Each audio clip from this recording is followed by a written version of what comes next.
Thank you all so much for joining today's kickoff of our 2021 Leadership Institute program. We are super, super excited. Our facilitators for this program, Rick Lochner and Tish Thompson, have put together some really great curriculum for the year. So we're just thrilled to be able to share that with all of you. And today's session is going to be facilitated by Rick Lochner of RPC Leadership Associates. Don't think he needs much of an introduction, but this is absolutely his bread and butter. So I am just going to turn the floor over to you, Rick. So I know you've got a bunch to get through. Yes, we do. And welcome everybody to the 2021 Leadership Institute. It's really been a pleasure and a joy, really. It's a labor of love, both for Tish and I. And Tish, you want to kind of raise your hand so everybody knows who my partner in crime is? So when we had the opportunity to recreate, I mean, and that's really the correct term, because the original Leadership Institute ran from 2010 to 2018, of which I was a part of creating that one as well. And then the last couple of years, Tish was one of our co-facilitators. And so when Kaylin broached the idea of being able to resurrect it, we were able to take all the learnings that we knew from the original, and we're able to recreate it in the version that you see now. So we're pretty excited about it, and being able to really get into a program that is all about leadership development. And it's a term that's used a lot, but it's a term that is misused in execution quite a bit. And so we're going to do it the right way. And that's really what's most exciting, I think, for both Tish and I, is we have an opportunity to really bring true leadership development to the chamber members, and maybe a few non-members or future members, I think we call them, for what is going to be a great learning experience. So to get the party started, because I happen to know that we have a lot of high eyes on the call, and high eyes, to Susie's comments earlier, like to have a little intro, like to have a little icebreaker. So what I'd like to do is have you introduce yourself, and because there's so many people on the call, I'll call your name, and then that way we can kind of keep track of who's where and what, so we don't have people jumping all over each other on a call with over 30 people on it. So what I'd like you to do is just introduce yourself, what you do for God and country, if you will. And I'd like you to answer one question. And that is, the question is, what's the one thing you learned about yourself in 2020? All right. So I'll let that sink in a little bit. What's the one thing you learned about yourself? Since we're starting off this program with leading yourself, let's talk about that as, what's that one learning that you're bringing forward into 2021? So I'll start off with Abby. How about you?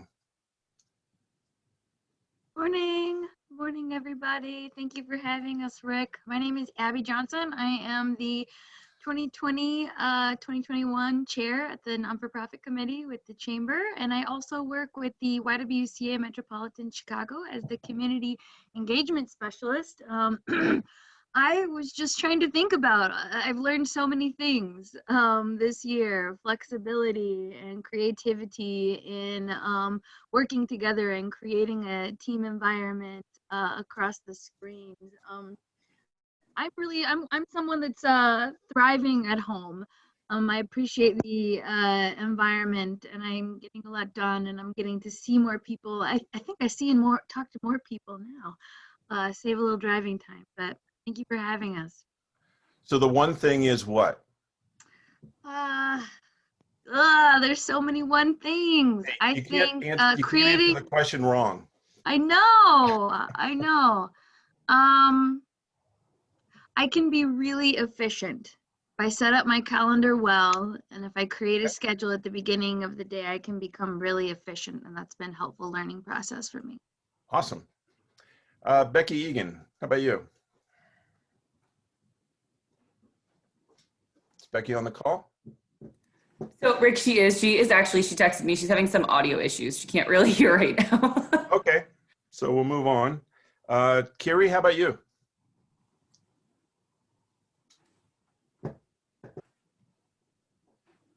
Morning, everyone.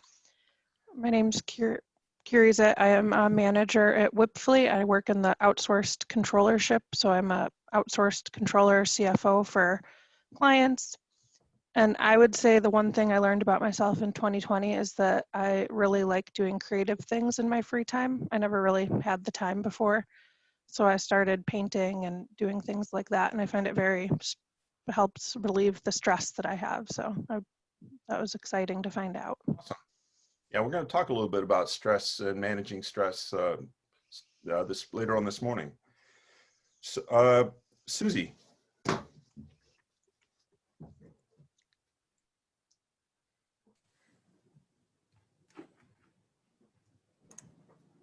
Susie, you're on mute.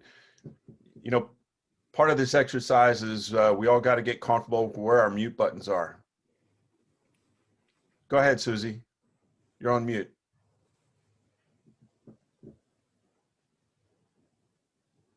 Okay, there. I am the executive member engagement coordinator at the Naperville Area Chamber of Commerce. I have the fun job of working primarily with our corporate members, our ambassadors, and any of you that would like to talk to me. One thing I learned during 2020, I guess, is how much I enjoy my husband. We've been married 33 years and busy raising twin girls who are now 30 years old out of the house. And I think this is probably the most time we've spent together.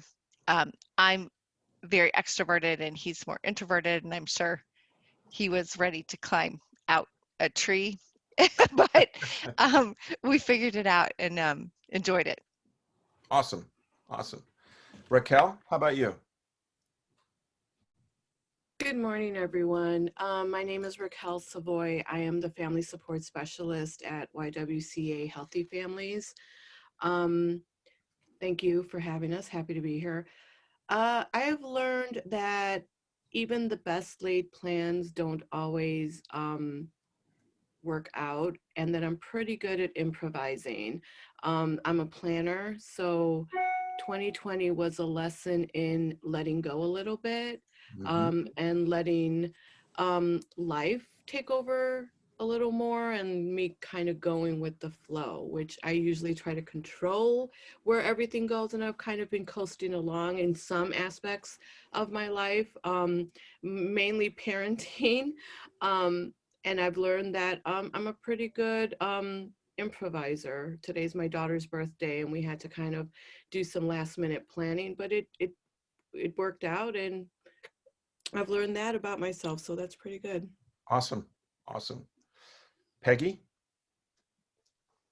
Hi, everybody. I'm Peggy McGuire, and I'm the Director of Child and Family Development for the YWCA Metropolitan Chicago. I have oversight of programming, Project Help programming, Strong Families programming, Healthy Families programming, and the Young Parents program throughout Chicagoland and DuPage. I'm with Abby, so many things that we've learned during COVID, but I think one of the things that sticks out to me the most is just the time management piece. I'm kind of with Susie, like we are empty nesters, so now my husband and I are together all the time and it's going good. And I think a lot of it is just because I'm not racing all over the world at every event known to man. He actually knows where I am, what I do for a living. He's like, oh my God, you are dying first. But I think that's been just time management, knowing what is a waste of my time and who is a waste of my time and what is a waste of my time, and focusing on the work that needs to get done during this crisis. And we are social service agents. So I think it's just been great to be able to focus on what needs to get done and how to get it done. Awesome. Yeah, time management, key, very key during this time. Marianne, how about you? Good morning, everyone. I'm Marianne Picorni. I'm the Director of Civic Engagement for the YWCA, and I do a lot of work around early childhood systems. I work mainly for the Child Care Resource and Referral. I oversee the Children's Mental Health team, as well as the collaboration in Willowbrook. And I think the one thing that I've really, in the leadership capacity that kind of bubbled up for me was how much I take things personally at times, and it gets in my way, like feedback and things. I kind of get stuck. And so, during this last year, there wasn't time to really take it all personally. You just had to do it and move on. So I think just moving past that, personal lens of, looking at feedback as a personal thing and moving on and, getting things done. Cool. It's a times like this we learn what's really important, what's not for ourselves. Yesenia, how about you?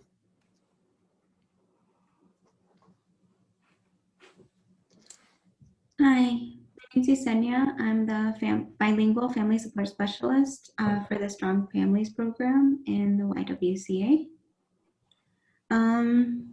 I would say just being flexible. I learned that I need to be more flexible and adapt to personal life. Mm-hmm. Yeah. Cool. And I suspect we're going to see some overlap, which is totally fine. Because these are great ideas in areas of personal development in and by themselves.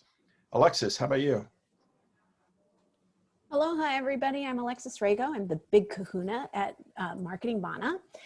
And I basically do marketing consulting, so strategy. But in 2020, I shifted a lot of my business over towards coaching, which I absolutely love. I love helping people break through. And I realized in 2020 that even though I'm a huge extrovert, I'm an introvert magnet. Introverts love me, and I don't know why, but they do. And I keep finding myself, I did a retreat in the fall with 2 introverts, and I was the only extrovert, and it's interesting. So we all have fun. Exactly. Thank you. Betty, how about you? Hi everyone, my name is Betty Hailu, and I am the parent mental specialist / social worker with Project Help in the DuPage area. One thing that, by the way, I really like this question. One thing that I learned about myself is the importance of being intentional in every aspect of my life, and just making sure to assess what is bringing value into my life. Excellent. Love that word, intentionality. Linda. Good morning, all. I'm Linda Whitaker. I'm the team liaison and project manager here at the Chamber. Welcome to all of you. Welcome to 2021. I think the thing that I learned this year, other than Rick's word of pivoting, was that I really am truly an extrovert. And that's why I'm working with the teams at the Chamber. I interact with over 100 people, 100 different members throughout 2 weeks at a time. So I'm very much an extrovert, and being on the Zoom calls has been a little challenging for me because I really thrive off of everyone's energy when we're in a room. So I'm working to create my own energy, but I miss that extended and that outside energy. So Excellent. So learning to be a remote extrovert, I guess. Lynetta.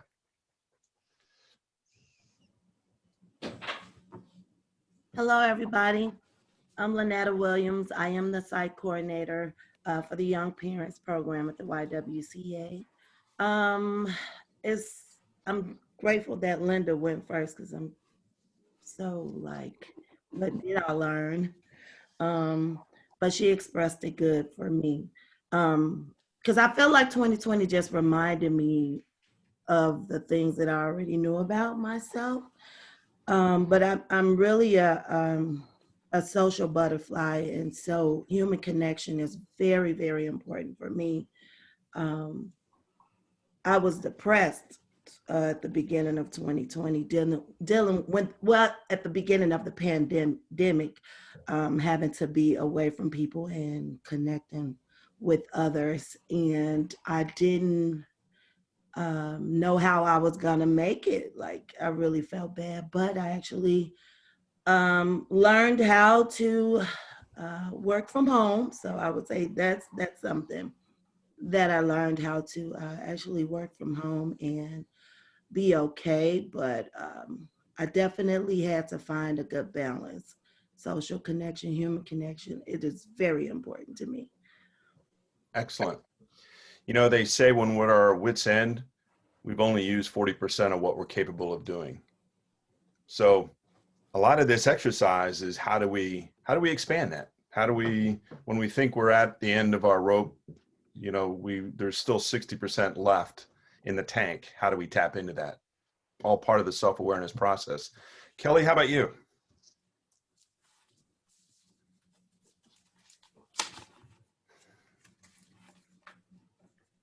Is Kelly? Kelly's gifted in the chat. Oh, okay. Okay. Cool. Thanks, Kelly.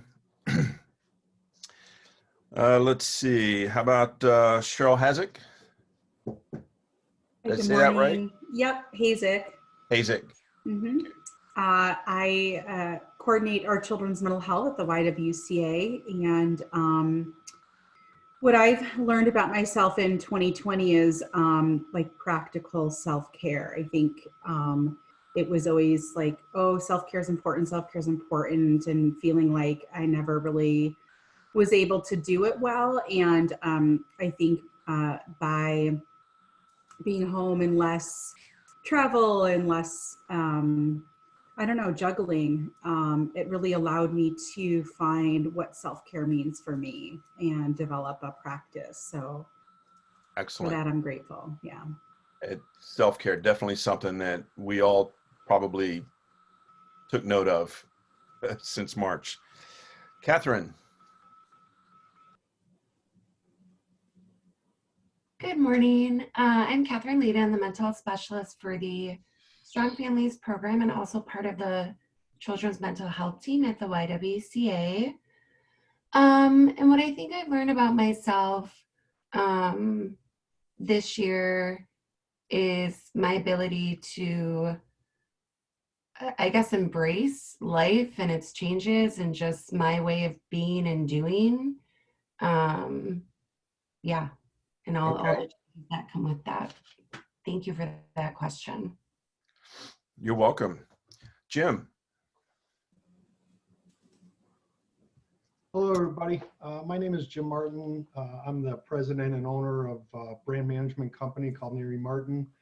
I don't know about you guys, but I think I worked harder in 2020 than I did in a lot of other years, because when I could normally go and see people or just do things a lot easier, I found that I had to switch gears with the company and do a lot of PPP stuff and just working harder to maintain the contacts and the business in general. So what I've learned is that I need to be more efficient and pre-plan better. And then I can't forget family. That was a big year for family. So. Absolutely. Jessica. Jessica Edwards, I'm sorry. Forgot we had two. Oh, there's more than one of us? Yes.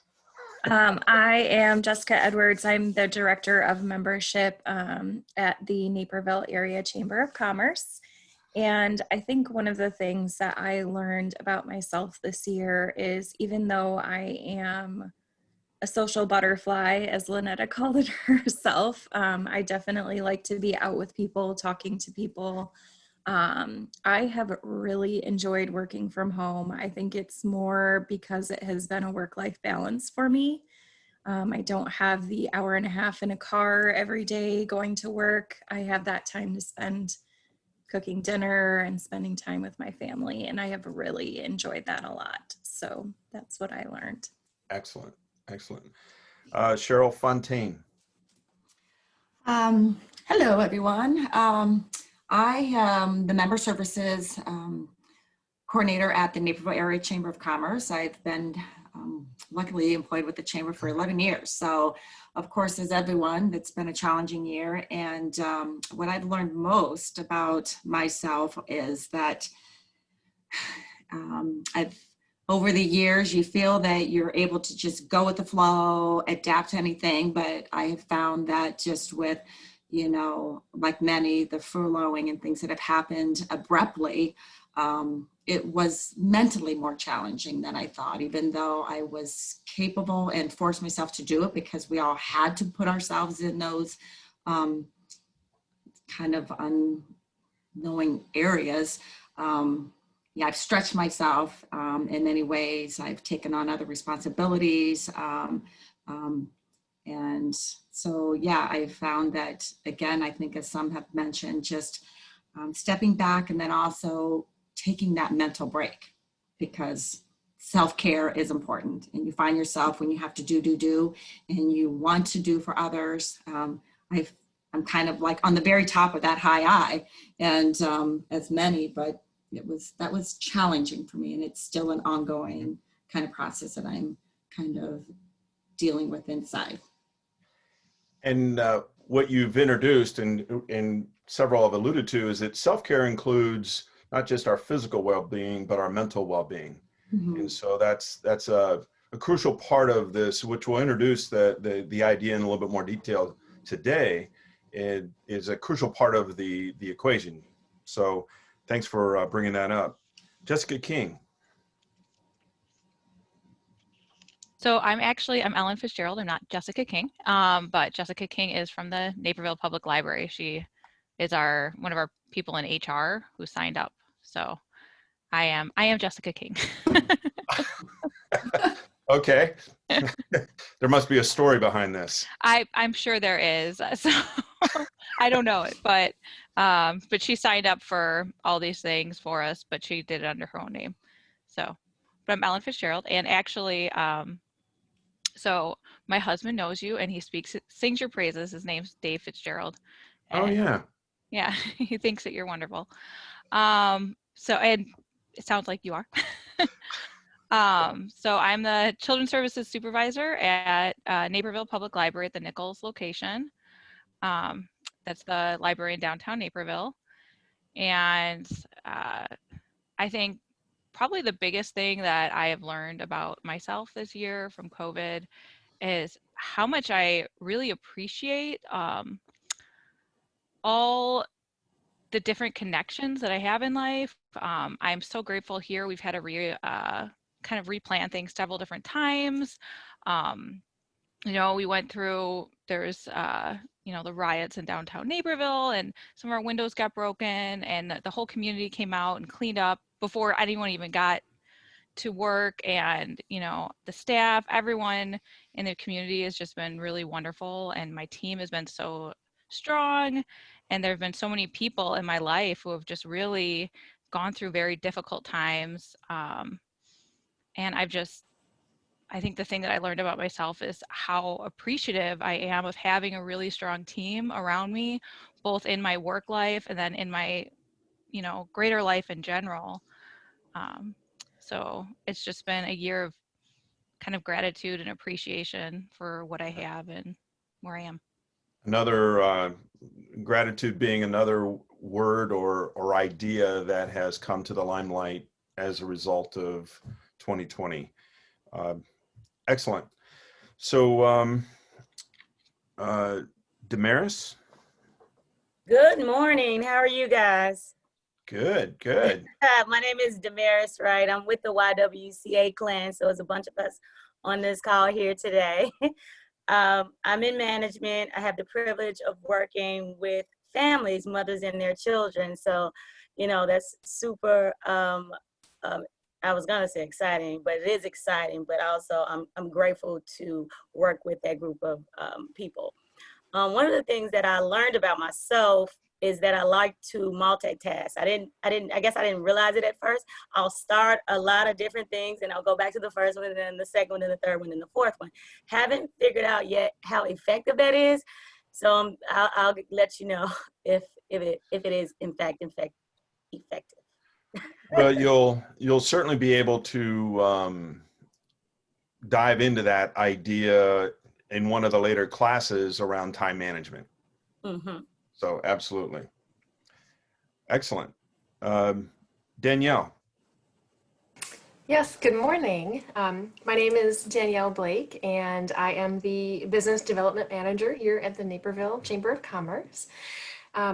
One thing that I have learned in 2020 is I like being a working mom. I don't enjoy being a stay-at-home mom.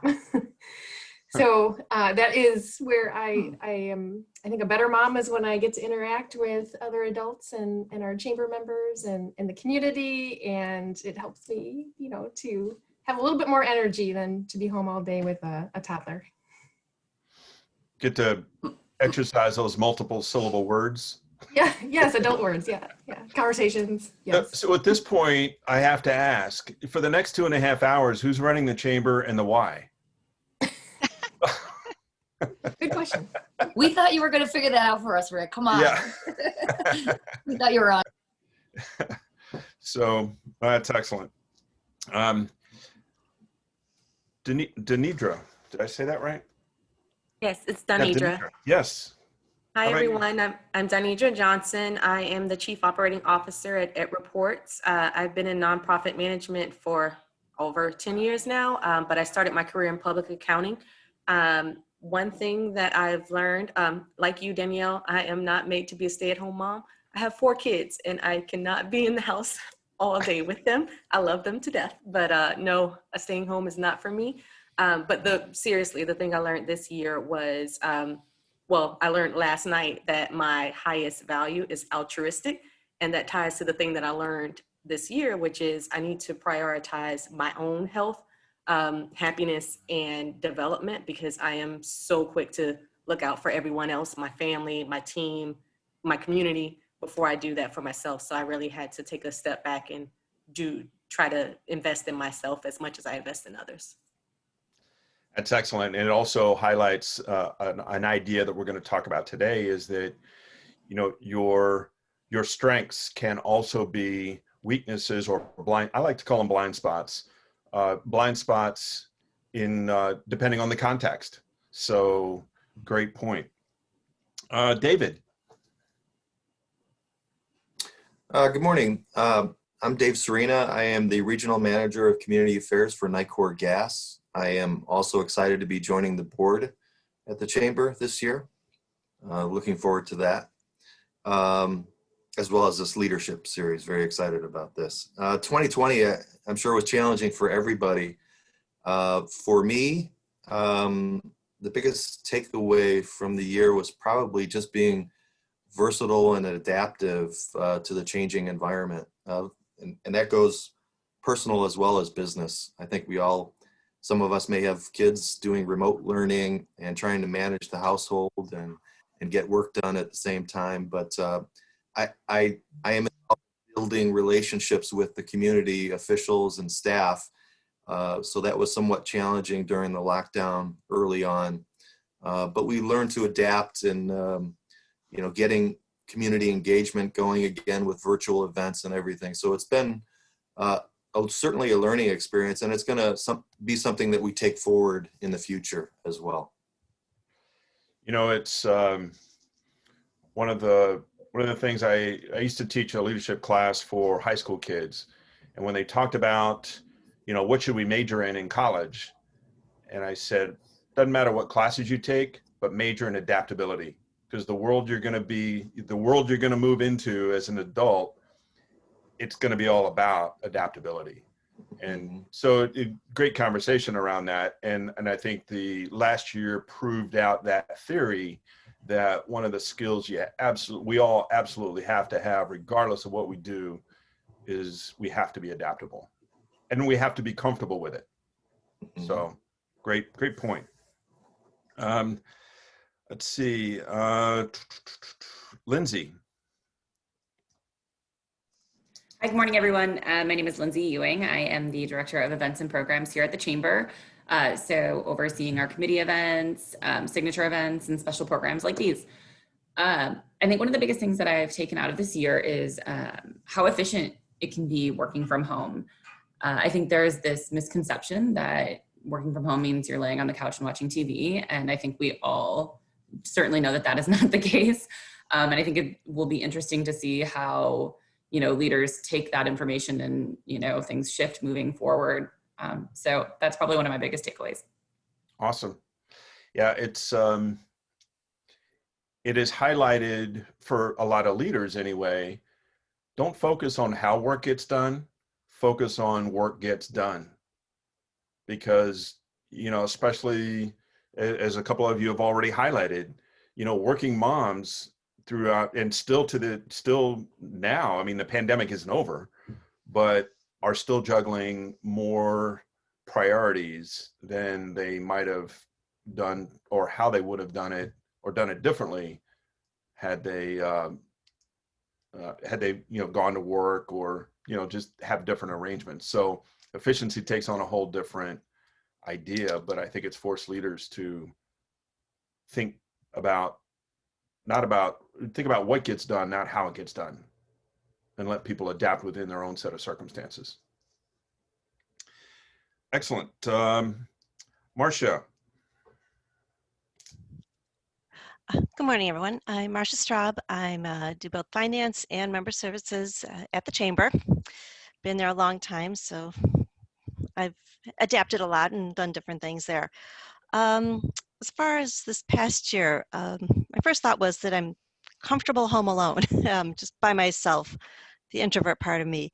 But then on the, that's for a while. And then on the flip side, then it's like, okay, I miss my friends, miss seeing, people in the office, just, oh, hi, how was your weekend? Or, and the members and volunteering, getting out with people that way. So it's, kind of, the opposites of things. And then, well, the other thing I thought of was I like doing photography. So that kind of really, it teaches me to look at things differently when I'm out. If I go for a walk and I have my camera, it's like I'm looking, and I'm just looking at things differently, which is always a good thing to do instead of looking the same thing. But just, with missing, or with, Home Alone fine, and then wanting to missing people, but then it makes me realize that I'm not good at keeping in touch with people. That, I think to text or call, it's like, oh well, I don't want to bother them. So that's, I haven't been very good at keeping up with people when I'm not seeing them. Doing that. Sure. Well, I think you also raise a great point. I think we're all seeing things differently. We can easily get into this place where we kind of scan our environment. We don't actually see our environment because we're so busy. We're just we're multitasking. We're doing, multiple things. But I think this has allowed us to slow down a little bit and actually see a lot more than we might have in the past. And that's an important concept for leaders, because how much gets bypassed because we're scanning and not seeing. So, get off of autopilot. Yes, absolutely. Margaret. Good morning, everyone. I'm Margaret Chen. I'm also with the YWCA crew. I'm the Family Services Manager for our Strong Families program, which is a home visiting program for birth to 3 at-risk families. 2020 was a whirlwind. In addition to managing my team and my job, I'm the wife of a first responder, have a 6-month-old son. So we moved during COVID, so there was just a lot of changes and huge life milestones. So I think what I learned is I can handle a lot, but in order to be most effective and most happy, I have to turn to myself first and make sure that self-care and meeting my own needs first is a priority for me. There's a reason why on airplanes they ask you to put your mask on you first, right? Because if you're not taking care of yourself, then those around you don't get the full benefit. So excellent, excellent. Reba. Yes, good morning. I'm sorry I lost internet if you called on me earlier. I'm Reba Osborne. I'm the Director of Government Affairs at the Naperville Chamber. And I guess my biggest, lots of takeaways from 2020, I guess the biggest one is this is a adage that that was reinforced is done is better than perfect, because in my role, I all of a sudden become keenly connected to what was going on federally with the stimulus packages and with the state, with the governor being the sole determiner of the mitigations, and then communicating that to members who were struggling and emotions were running high, and we had to turn on a dime to get information out. And I tend to overthink things and try to get consensus and like everyone being on the same sheet of music, but that will, so I grew in just getting things out that was not perfect, but just done. And the communication got out, and then being at peace with whatever opinions that our members had, just being at peace with it. So that was my big takeaway. And that's a key point that I think everyone on this call can take from, whether you realize it or not. It's one thing to say, okay, I'm adapting, but or I'm taking care of myself, but are you doing it guilt-free?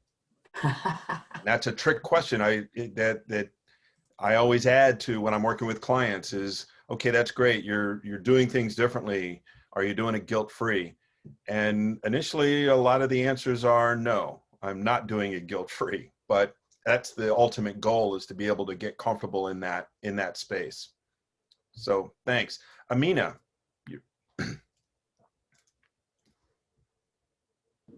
Good morning, everyone. So my name is Amina Saeed. I'm an attorney. I'm the owner and president at the River Valley Law Firm. I'm just outside downtown Naperville. And 2020, what did it teach me? So one thing it taught me is that I can be a lot more efficient than I was before. I did pretty much all my consultations on Zoom that I used to do in person, and I found that you could have far more efficient meetings on Zoom. My meetings used to take sometimes 2 hours, and now they've just become efficient 1-hour meetings. So I've got back a lot of my time in 2020. The other thing that I learned in 2020 is the importance of connection. I had a close friend who passed away of a brain tumor at the beginning of COVID, who I hadn't really stayed in touch with. I hadn't done a good job because I was just so busy with life and work. And it really hit home why it was so important to be connected to people. And I try to do that more so, and being all virtual made it so much easier. I was able to put together a family meeting for the people in my mom's family at the end of Ramadan last year. We had over 75 people who joined a Zoom call from 5 different continents, some of whom hadn't seen each other in 50 years. And it was just an amazing experience. And then I tried to continue that through the rest of the year and connect with people that I hadn't seen in a long time, all virtually, but it's such a positive thing that we have this ability to connect virtually that people who went through a pandemic 100 years ago didn't have. And it's a huge blessing. So, and I'm thankful for that. Yeah, that's awesome. Shawnee, your thoughts? Hi, I'm Shanae Crump. I'm sorry. It's okay.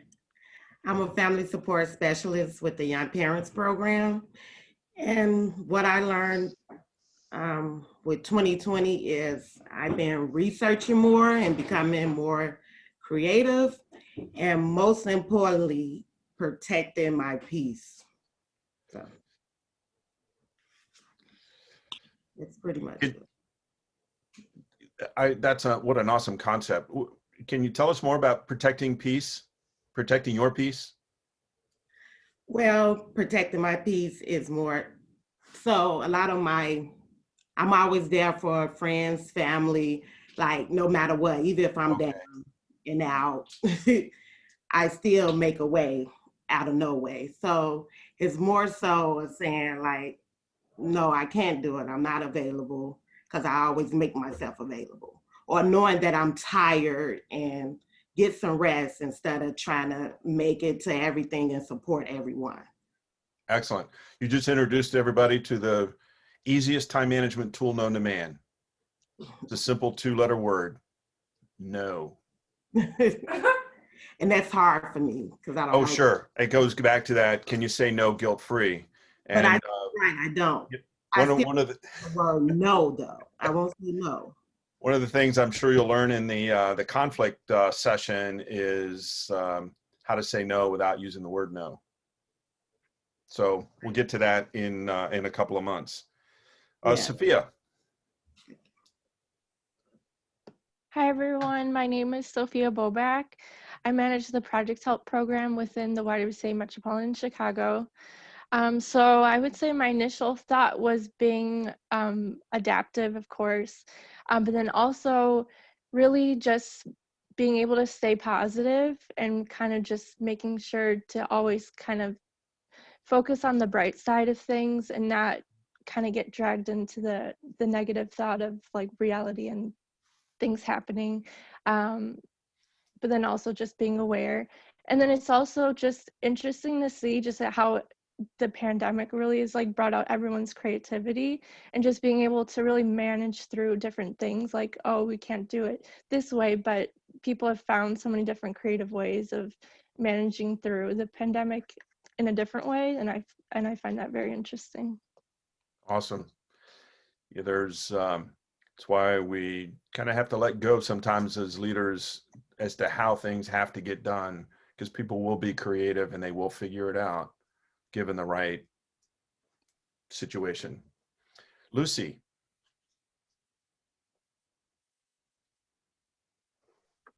Yes, hi everybody.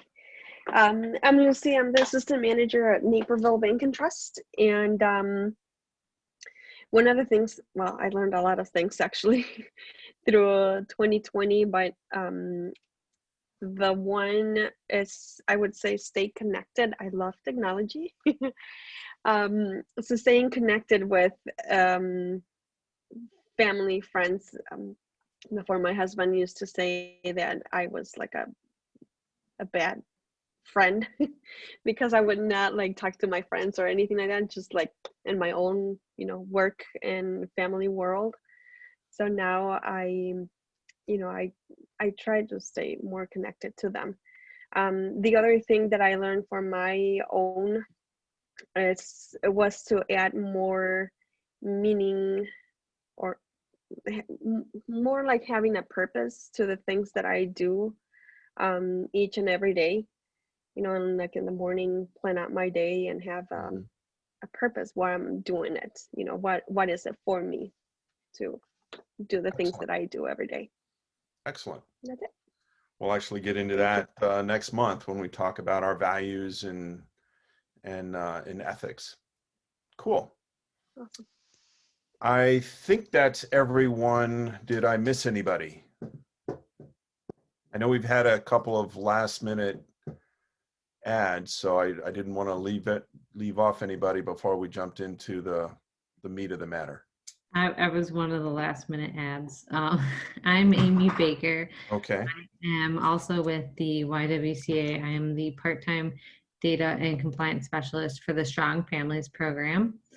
And what I learned about myself in 2020, the first thing that came to mind is that I'm actually not a homebody. I probably would have previously said that I was a homebody, but now not being able to on my off days, take my child to Target or the library or anywhere is driving me a little crazy. And just realizing the amount of the sense of accomplishment and the amount of energy that I got from being able to go out and do those things of, even though I went to the library and I spent half an hour there and got my kid out of the house.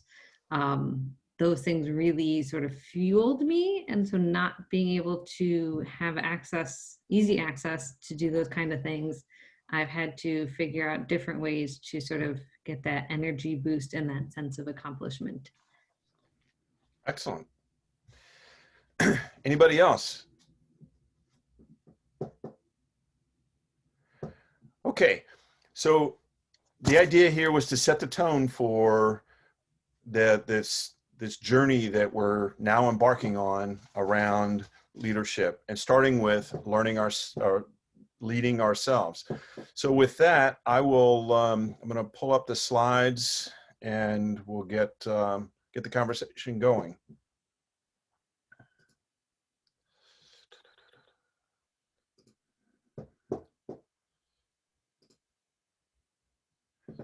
Can everybody see the screen? Just give me kind of a thumbs up if everybody can see the screen. Awesome. All right. All right. So the Leadership Institute, we welcomed everybody. Obviously a lot of learning from the pandemic. One of the things that that I wrote about last year multiple times was this idea that the pandemic was a bit of a truth serum. A phrase I got actually from one of my clients, and a self-reflection that they had about the pandemic and what was going on. So it's you can't help but learn things about you. Well, to start the journey, we're going to take it a step further, and we're going to look at leadership development in as I said before, the way it is supposed to be. And this is for those that were able to attend the launch last month. We highlighted this definition of leadership development, the process of improving one's leadership skills, knowledge, and attitudes in the context of the leadership roles they have. Now, a couple of important definitions that I want to make sure we're clear on here. One is, what are skills, knowledge, and attitudes? What does that mean in the context of leadership? Well, leadership skills is the ability of knowing what and how to be a leader, right? It's the what skills are necessary and how do I do those skills. Knowledge is knowing when and where to apply those skills. And so knowledge, we start to see context of not just, hey, I know how to effectively communicate, but if you don't know when and where to effectively communicate the right way, then those skills go to waste. And then the attitude is the want. Do leaders have the right attitude? And that's really the space that, at least myself and the practice we have with RPC leadership, when people ask me, I say, we're in the attitude adjustment business. And that's really important, as we'll see here in a bit, that if you don't have the want, then it doesn't really matter what skills and knowledge you have. It all goes to waste without that want of being able to apply those skills in the way that is necessary. And then of course the context. It's all about context. We have a large group here from the YWCA Metropolitan Chicago. We have a large group here from the Naperville Area Chamber of Commerce staff. And so, but everybody's got a different context. Everybody's got a slightly different role that they play. That's what teams are about. And so it really is how one person's going to apply the things we talk about may be different than somebody applying the exact same skill, but in the context of their role. And that's why we've set this up the way we have, so that you get a chance to not only learn about each of these topics, but also to apply them in the context of the role that you play within your organization. So the Leadership Institute is set up with 3 major blocks. And the way Tish and I viewed this is, we look at it, if you think of it from this target, this inner circle, it starts with you. One of the first things I make clear when I start working with a client is that if you can't lead you, you don't have the right to lead others. Because, misleading yourself is going to lead to misleading others. And that is, has an exponential negative effect when the leaders themselves aren't self-aware, that they can't lead themselves. So we're going to start, the first part of this is all about you. How do you lead you?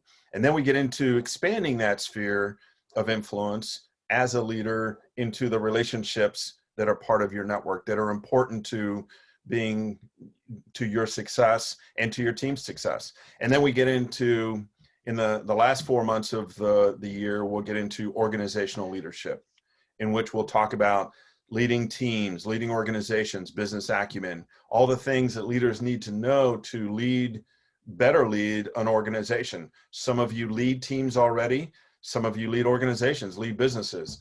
And so we'll get into, that evolution from leading you to the relationships you have to now organizational leadership. So today we start off with self-awareness. We begin the journey with a DISC Plus assessment debrief, which we'll focus on here for the remainder of the morning. But it's the first of the 4 sessions under leading yourself. As I mentioned a little bit earlier, next month we'll talk about ethics and values. And as you can see from the slide, we'll evolve into attitudes, behaviors, and then get into goal planning and time management in April. So the format that we want to apply here, we want to make this as interactive as possible. And so as we go through this conversation, this discussion, feel free to just maybe interrupt. I can't see the entire audience, so maybe if I'll ask my cohort in crime, Tish Thompson, if she happens to see a question in the Q&A or in the chat box, maybe can call my attention to it. But we'll set up plenty of time for questions as we move through it, but we want to make this as interactive as possible. One of the things I want to make sure that we also understand is this idea of note-taking. Note-taking is really a 2-part exercise, and most people don't realize how important the second part of note-taking is. The first part is the obvious one. We write down what we hear, we highlight in our report, an important point, and that's great. The second important part of note-taking is probably more important, and that is, what ideas does that generate? What ideas does this conversation generate that you can apply to your leadership role within the organization? And that's the part that we miss. And so I challenge you to not only just write down things that I say, but also things that other people have said, but also the ideas that, okay, so why is that an important thing? Why might that be important to me? So if somebody mentions something about, how they communicate effectively, that might be something that, hey, this is something I need to address or maybe pursue a little bit deeper in my conversations with my family or my conversations with my manager, things of that nature. So you don't forget the context of why that idea is important to you. So with that, any questions? Any questions at all? In that case, what we're going to do is we're going to take, just check so I'm showing 5 till 10. So is 10 minutes enough time for everybody?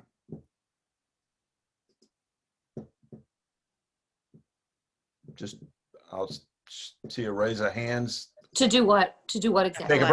Take a break. Oh, okay. Because life goes on, so we want to take a break. We don't want to sit still for 3 hours. So get up, recaffeinate, do whatever, catch up on whatever you got to catch up on. Is that 10 minutes enough time? Okay, so let's come back at 5 after 10 and we'll jump into the debrief of the assessments. Okay.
Okay, let's get everybody back online.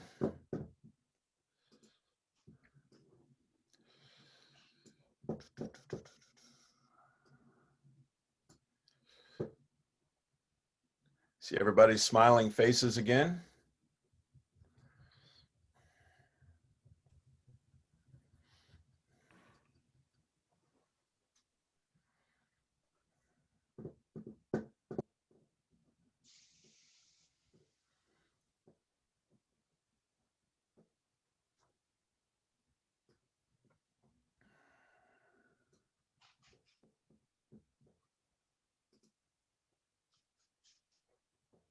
Okay.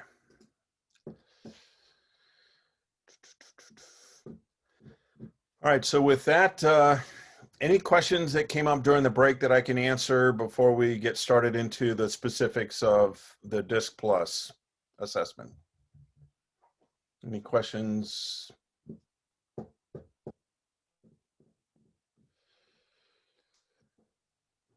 Okay.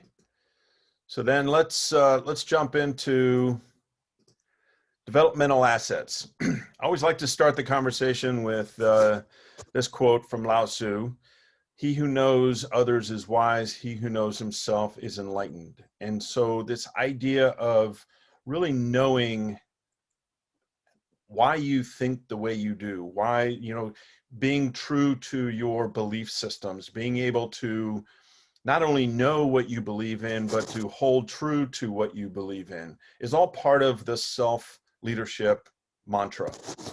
So this idea of enlightenment is being able, you know, in the days of when enlightenment was a thing, it was really around, you know, this idea of thinking for yourself, this individualism, this idea of really thinking for yourself without being consumed by the common thought, if you will. And so I think it's important to understand that, you know, what do we believe? Why do we believe it? One of the things that as I work with clients through their journey around diversity, equality, and inclusion, it's one of the things that, and one of the reasons why DEI or diversity training is for the most part ineffective in changing attitudes, in that people are never asked the question, why do I think the way I do? Or what events influence the way I think about whatever, fill in the blank. And so this idea of enlightenment is important to the journey. So when we talk about assessments, assessments are a place to begin the conversation with a set of tangible reference points. In other words, we can, you know, and of course we're not using you know, questionnaires per se. We're using vetted, validated psychometric assessments that have been proven to have value through the scientific process and the like. And so it does give us a set of reference points in which we can begin the conversation. Assessments are not the conversation. In other words, you know, that every once in a while you run into folks who can get a little freaked out about, oh, I'm a high I, therefore, you know, I'm labeled for life. Not the case. It's merely a place to begin the conversation. What are the two most important data points for any journey? Where you're starting and where you're going. And so this helps us create the where are we starting from. So assessments are not the conversation. They are a place to begin the conversation. Another thing that a lot of common question that I get as I debrief assessments is, well, is this the, you know, what's the perfect profile? Well, it's a trick question. There is no absolute right profile for anybody. There absolutely isn't. This is merely, you know, what you got in the report that I sent you is content. It's not context. So, but it does give us the place, once we understand what the report is telling us about ourselves, it gives us the opportunity to now ask these two key questions. How is this helping me achieve my goals? Or how is this hindering from achieving success? And the key part of this is, obviously, you have to have the other end of that journey equation. if we know where we're starting from, we also need to know where we're going to. And many times we define that endpoint with a goal or goals, whether they be personal goals, professional goals. One of the challenges, and it's great that several of you mentioned self-care. Interesting conversation that I have with leaders is when I say, so what are your goals? Man, they can rip off the business goals without thought. They just know them. You know, we need to do this much revenue. We need to do this much fundraising. We need to do this much membership. You know, they got those things wired in. But then I say, well, what are your goals for developing you as a leader? And more often than not, I get the blank stare. I get the pregnant pause, because they haven't really thought about, how do I develop me? Now, the fact that all of you are on this call means that you have at least one goal for self-development, and that's being part of this Leadership Institute that the Chamber has offered. So it's really about as we go through the content, as we go through, what does this mean? What does the DISC mean? What does the values mean? It's all comes back, and every question you have gets filtered through. How is this helping me achieve my goals, or how is this somehow holding me back? Another question I get is, and you might ask yourself the question. So when I was first certified on these assessments, and I run on any given year, I'm doing a half a dozen different assessments. They all come back to these same two questions. But when I was being certified on these assessments, I had to do 10 of them for free. And so as I did, like most people do, you reach out to your friends and family, say, hey, I need some guinea pigs. So my sister was one of those guinea pigs. So as I'm debriefing her, now keep in mind, I'm the oldest of 7, she's the youngest. And when I was debriefing, she said, Rick, that's not me. And I said, I've known you your entire life. That is so you, it's actually pretty scary how accurate that is. And so what she was really saying, without saying it, was that's not the me I want to be, or that's not the me I see, as reflected in those goals. And that's totally fine. I said, hey, that's great. Let's describe where you want to be and use this as a starting point to get there. And so if there's some, hey, I don't see myself in that, or I don't see this about myself, one of the first things I ask people to do is, well, show the results to your spouse and see what they say. More often than not, the response I get is, yeah, I guess this is me. So it's just, in many cases, it's the fact that maybe this is the first time you've seen you described in these terms, and that's okay. Like I said, there is no right profile. It is what it is. It's who you are right now, but it's not you that you have to say, well, okay, I guess this is me for the rest of my life. Not at all. I've had clients as old as 68 that have changed about themselves based on the assessment and based on the coaching that followed. So the DISC Plus, as you've noticed, it's a combination of 2 profiles, the DISC Index, which looks at behavioral style, and then the Values Index, which looks at motivational styles and drivers. So if you think of it in terms of the graphic of the iceberg, behaviors we can see. I can see what each of you do in the execution of your job. So that's observable. And so the DISC is going to be a reflection of how people see you as you do what you do.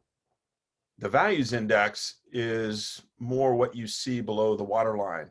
We typically don't see what motivates people. If they never tell us, we typically don't see motivation.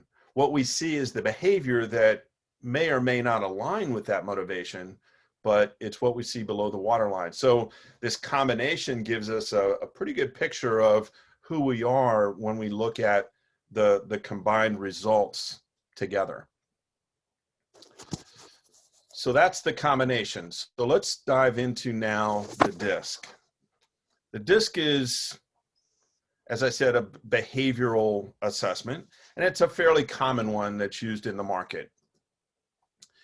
It's used to basically help you understand why you do what you do, or what are some of the drivers into why you do what you do. And as you can see from the slide, there's a couple of key elements that the DISC can help us really understand.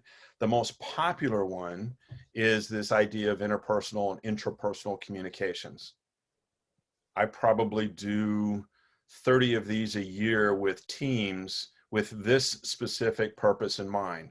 How do we communicate together? And of course, you'll see one of the reasons we do the DISC and the values is that both of these assessments will show up in later sessions. So the communications session that Tish Thompson will do in a couple of months, the DISC results, or that page in the DISC report, will come to light as far as how you communicate with others, or communications insights for others. Goal achievement, performance management. Behavior is a function of attitude, and so if we want to do different, if we want different results, we have to do different things. We have to behave differently. And so how we behave as far as performance management and goal management is directly attributable, or can be directly attributable, to some of the things we know about ourselves through the DISC. So the DISC is actually an acronym that comes from the intersection of two axes. The horizontal axis being whether you're more task-oriented or more people-oriented, and then the vertical axis, a function of whether you're more extroverted or more introverted.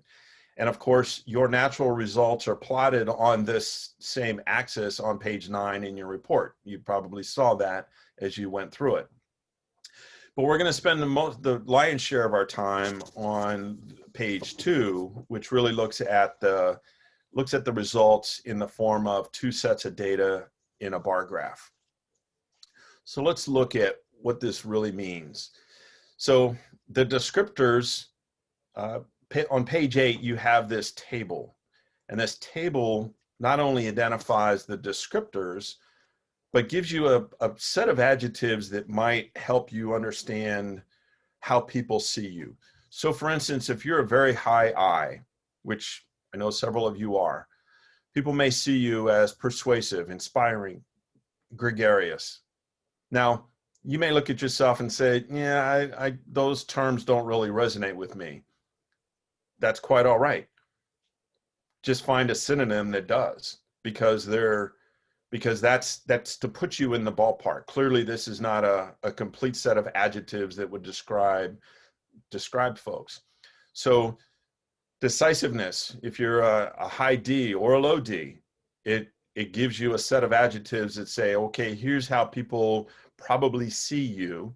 And as you look at the results of your D, your I, your S, and your C, your decisiveness, interactiveness, stabilizing, and cautiousness, you can build a bit of a profile that says, as you put all of those adjectives, 8 or 12 adjectives together, you can start to build a description, if you will, of how people might see you, which is, again, strictly content. Until it's filtered through those 2 questions, then it can bring on real life. Now, we are going to present a session on conflict. And so as we look at conflict, not that there's any conflict in the world today, either the Y or the chamber or the businesses that are represented, but of course there is.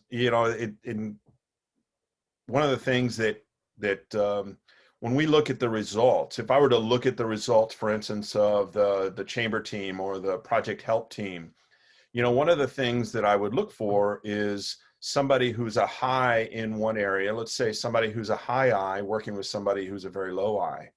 And so one of the things that we can look at is, in order to achieve a goal, both parties have to come out of their comfort zone in order to achieve. A highly persuasive person working with somebody who's withdrawn or very matter of fact, in order to work together, they both have to come out of their comfort comfort zone. So that is where we start to look at the potential areas of conflict. Just to plant that seed is, again, the DISC results will come up again as we look at, as we get into future sessions. So this gives you a place to start. Again, if you don't like the adjective that kind of directionally fits within where your results land, then totally fine. Just find one that you're most comfortable with. So as you look at the results on page 2, you'll see that there are essentially 2 sets of data. We all have 2 behavioral styles: how we naturally behave and how we perceive we should behave, our natural and adaptive style. Our natural style are the results that are depicted in color on page 2 of your report. And it depicts how people cope with their environment under stress or pressure, or when they're in an unconditional environment. So when I say unconditional environment, it may be when you're out with, best friends, your inner circle. Best friends defined as people who accept you for who you are. No judgments, no repercussions. You don't have to pretend, or you can, as the great philosopher Popeye says, I am's who I am. You can just be who you are. The other situation where we see our natural style come up is under stress or under pressure. Because when we're in a stressful environment, when we first realized that we were going to go into a full lockdown mode back in March and in April, a lot of times, a lot of our decisions we weren't consciously thinking. We were reacting. We were figuring out how to cope with this new world order that was thrust on us in short order. I can remember back in March, I was teaching a class for Aurora University in their MBA program. The first class, we were in the classroom, 29 students. We were in the classroom, we're having a good time, we're face to face. Second class was done via Zoom. That's how quickly it changed. So trying to figure out now how to now effectively teach 29 students from a 13-inch laptop became, but that's the kind of situation where our natural style, and that's where my client said this is a bit of a truth serum, because it shows people who they really are. When you say, when you work with people who seem like they're kind of a nice person, but then when the stress is on, or the stuff hits the fan, as they say, and they turn into a flaming jerk, then you've seen their natural colors. You've seen their natural style. So that's the profile that we see in color on page 2. However, we're all adaptive creatures. That's why we're at the top of the food chain, if you will. We're always adapting because we're always looking for how should we be behaving in order to be successful. So a year ago, the Chamber got a new CEO. A couple of years ago, Project Help became activated by the YWCA. All these things are changes that occur within an organization. And in those moments, people are looking at how should they behave? How should they react when you get a new manager, when you get a new role to play? What role do I need to play in that present environment? Because you're being evaluated, you're being judged, you're being critiqued, whatever the right word you want to use. And so we look at that adaptive style and what that means to us, and those are the results that are in gray. So it's important to understand not only what we do naturally, but also when things are happening, at least in the moment, how do we adapt? What shifts? What behaviors change when we're under the microscope? A third piece of data that we get from the DISC is about, it helps us look at where stress is coming from. The biggest driver of stress in the workplace is trying to be somebody that we're not naturally. We've all heard the term fake it till you make it. Well, what if you never make it? And so this idea of faking it, or this idea of adapting, the question becomes, is it sustainable?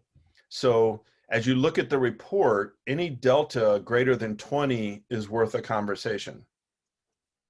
So if you're, if you're a 99I and you're a 60I adaptively, that's a 39-point swing. That would be a place to look at, well, what is causing me to be less interactive and deviate from my natural interactive style? Rick, we have a great question in the chat that's kind of along the lines of what you're talking about. Alexis asked, how do we keep authenticity while invoking our adaptive style? It's a great question. There's a lot that's been researched and written about how much authenticity is enough authenticity, right? So being true to yourself is being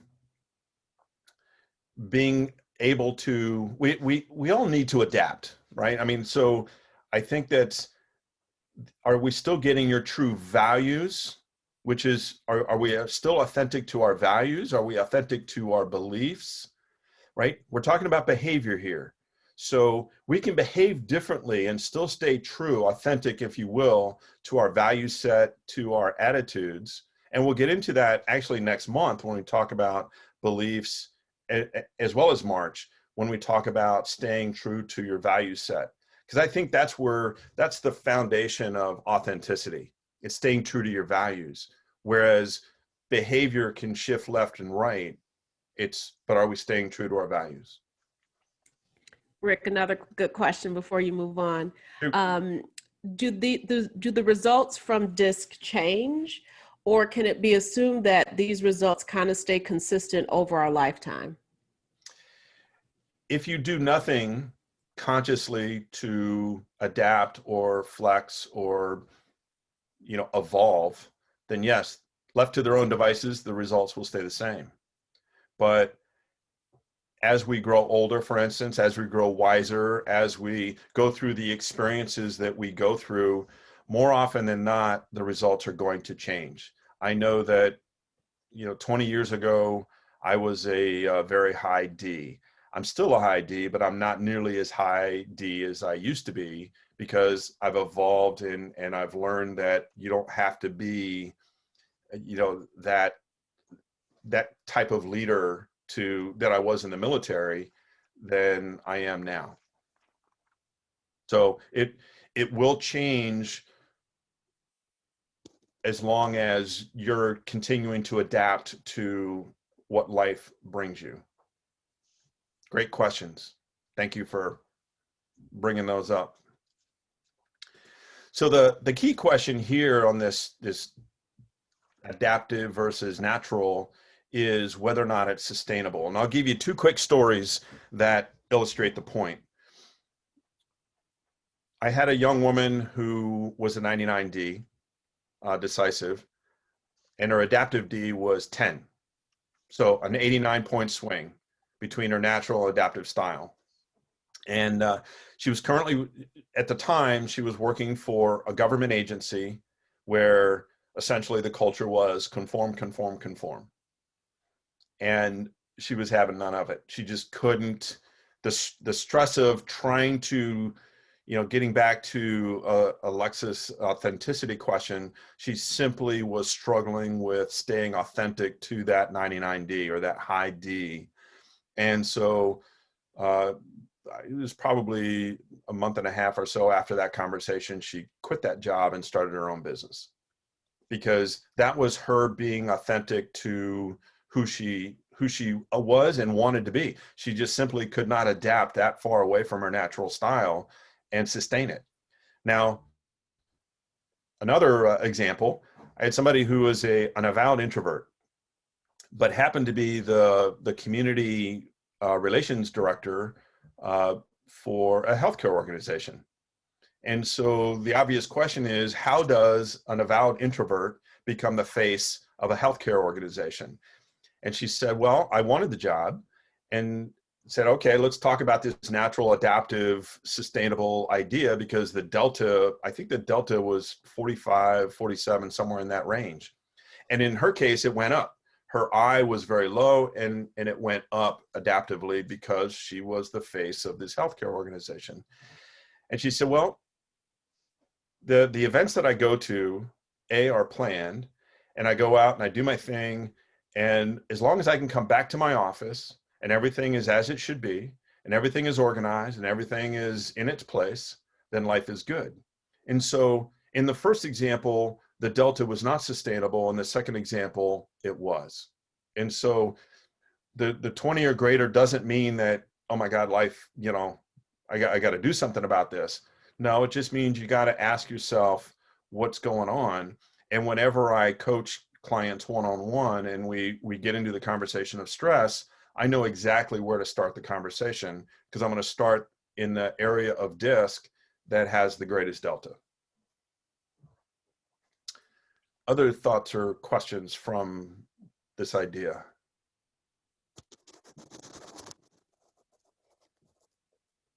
Okay, excellent. So from the DISC, you know, there's a lot of information there. You know, if you've had a chance to scan through it after this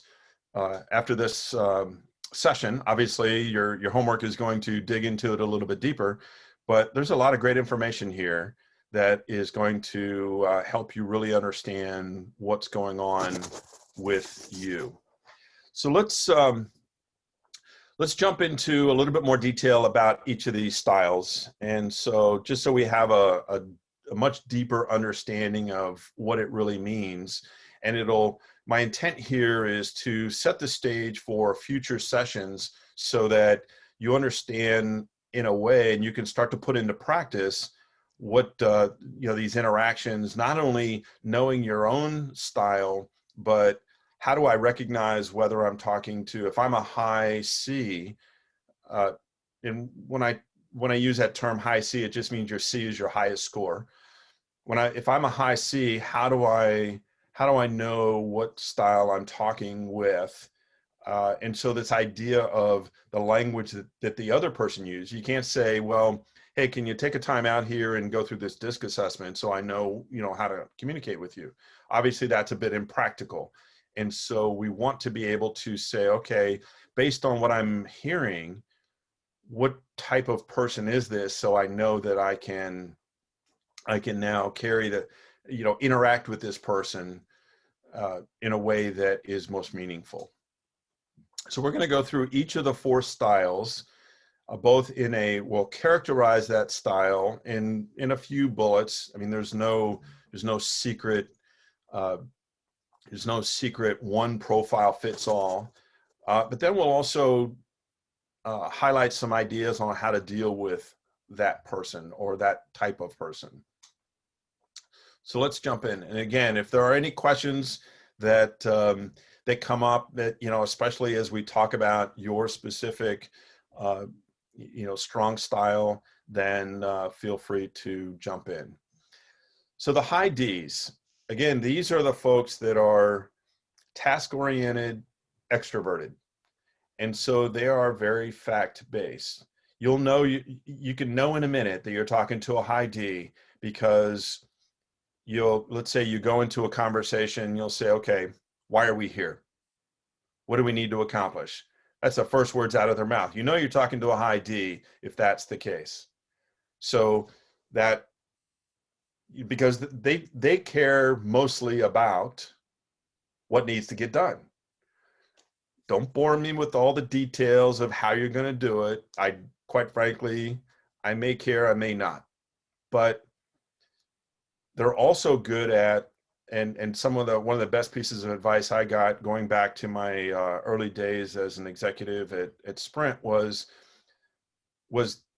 get comfortable making good B+ decisions, because the need to be perfect will never get ahead of the need to be ahead. So speed will always trump perfection. And I think somebody actually said that was a learning. I forget who actually said that, but it's a great point.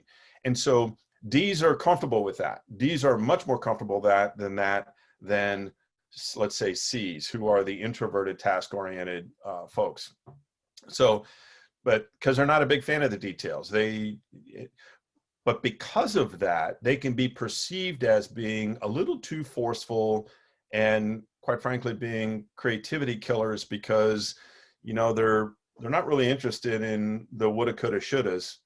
They're most interested in is what is. So we have a couple of D's in the audience. Any of the D's want to add anything that might shed additional light to this profile?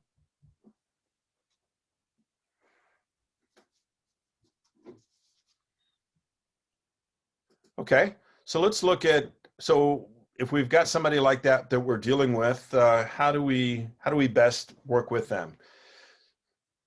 Best way is to get to the point. I had a foundation, a hospital foundation CEO who's a high D, and the rest of their staff were S's and C's, basically introverts, run a organization of introverts run by an extrovert.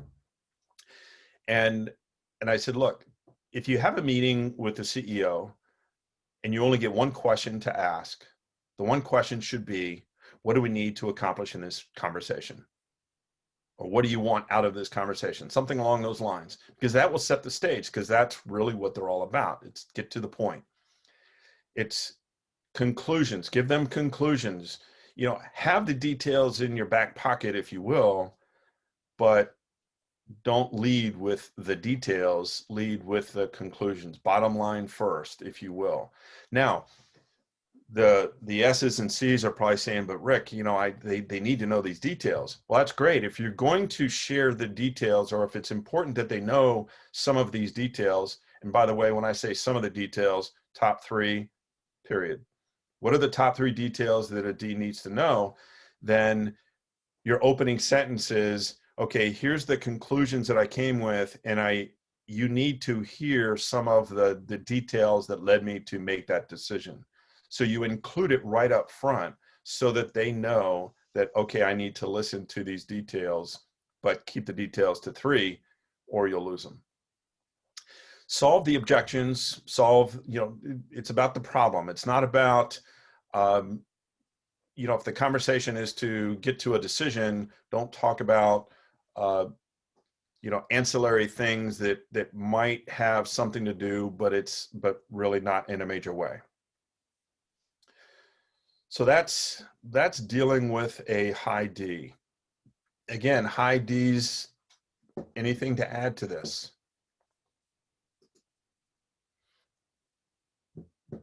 Okay, so let's jump to our high I's, our promoters.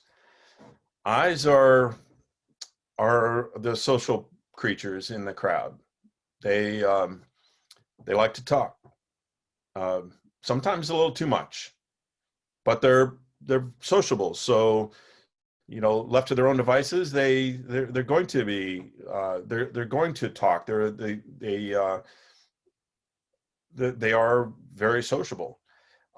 They're curious and expressive. So if you want, quite frankly, if you want the emotional element of a situation, your eyes are going to share it typically, and they're not afraid to do that.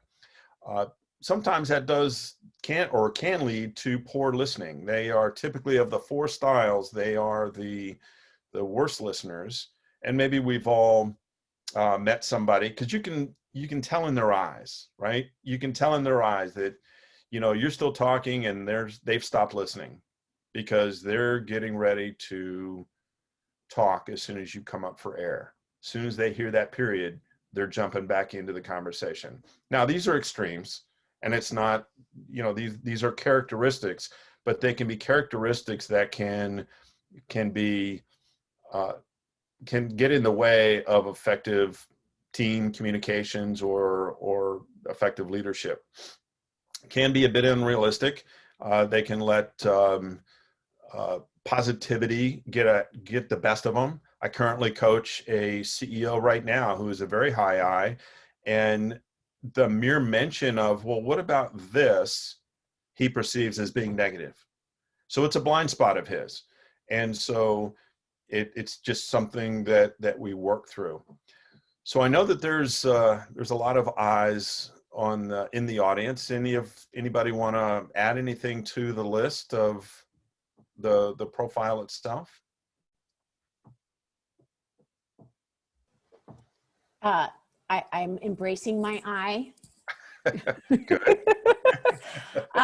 You know, I'm kind of wondering if someone maybe like Oprah could be an I, because from an interactive standpoint, it's you want to make those connections.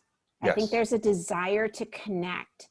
And so I know for me, I have been trying to do my best to remember to listen, because that's what I preach.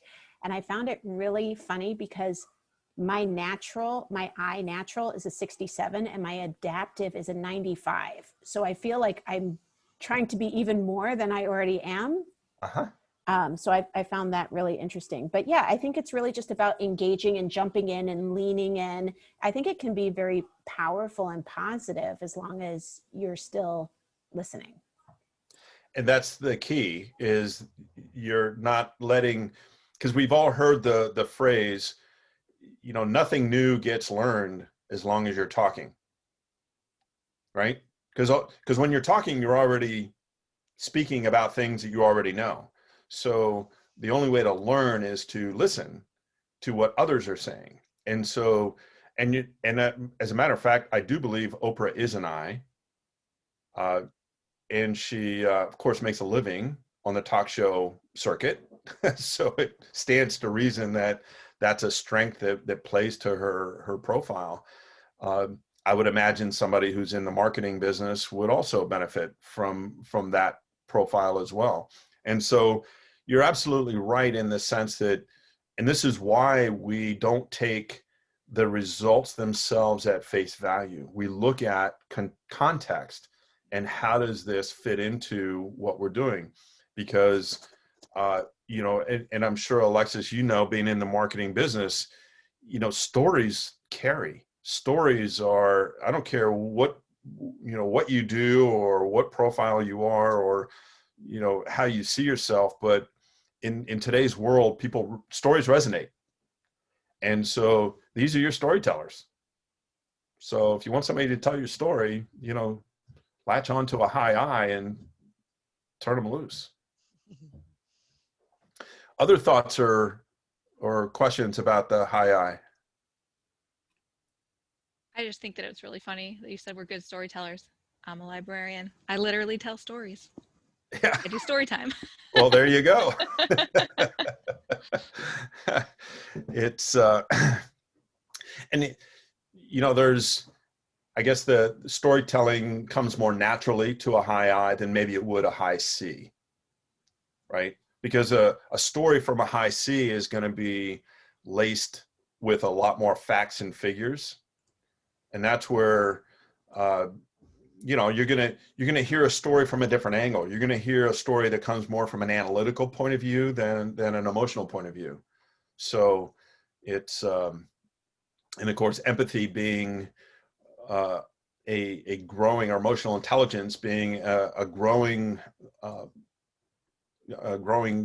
character of today's leadership, you know, that it can be very powerful.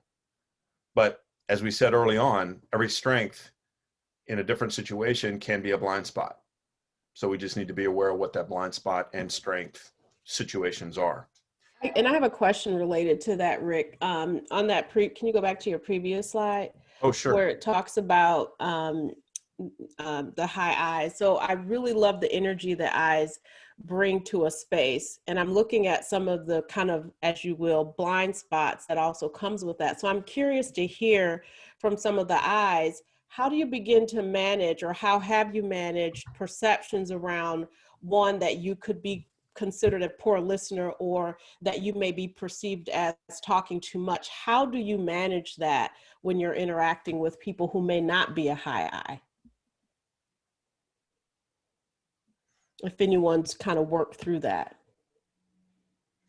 I mean, I'll jump in as an I.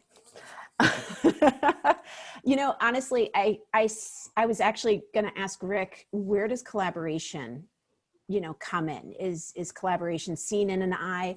Tish, I think, you know, it's really important just to make sure that we pause and we ask people and you engage people. So it's not necessarily waiting for the questions, but it's saying, you know, hey, so-and-so, you know, what do you think about this? You know, how can we make this stronger? Is this coming, you know, obviously it depends on the topic, but really just asking for people's opinions and also helping to delegate, I think is something, and I don't know, that may not be part of the I, maybe that's one of the other letters. But I really just think it's about interacting and listening and collaborating and using the positive energy to help draw others out. Mm-hmm. Like I said in my introduction, I somehow I'm a magnet for introverts. Mm-hmm. So I don't know if I'm just, you know, by sharing part of yourself, you're showing your vulnerability and you're being authentic. And I think that helps other people feel comfortable. And so it's using that display of emotion to help people open up. Awesome. You know, if I could I'll answer your collaboration question and maybe share some additional insights just from my own experience working with high Is, very high Is especially, and that is, they're all about collaboration. The blind spot is achieving results. Oh, you know, we're all happy, you know, we're all having a good time, but stuff's not getting done. Oh, but look how collaborative we are. And so from a leadership standpoint, there's that balance between that collaboration, but at some point a decision has to be made and a result has to be achieved. And the result is not, we're all having a good time. So there's that, you know, how you balance that out. But, you know, Alexis, you know, my work with high Is who maybe struggle with knowing when to not talk is really around helping them ask questions, be conscious of asking questions. And I think that's really one of the key skills that, quite frankly, everyone, as we'll see, we'll get into the S's. The S's come by it a little bit more naturally than the other three. Rick, when we talk about high, there's another question in the chat. When we talk about high, low, is there a scale that differentiates high, low? Is there a number scale or a range?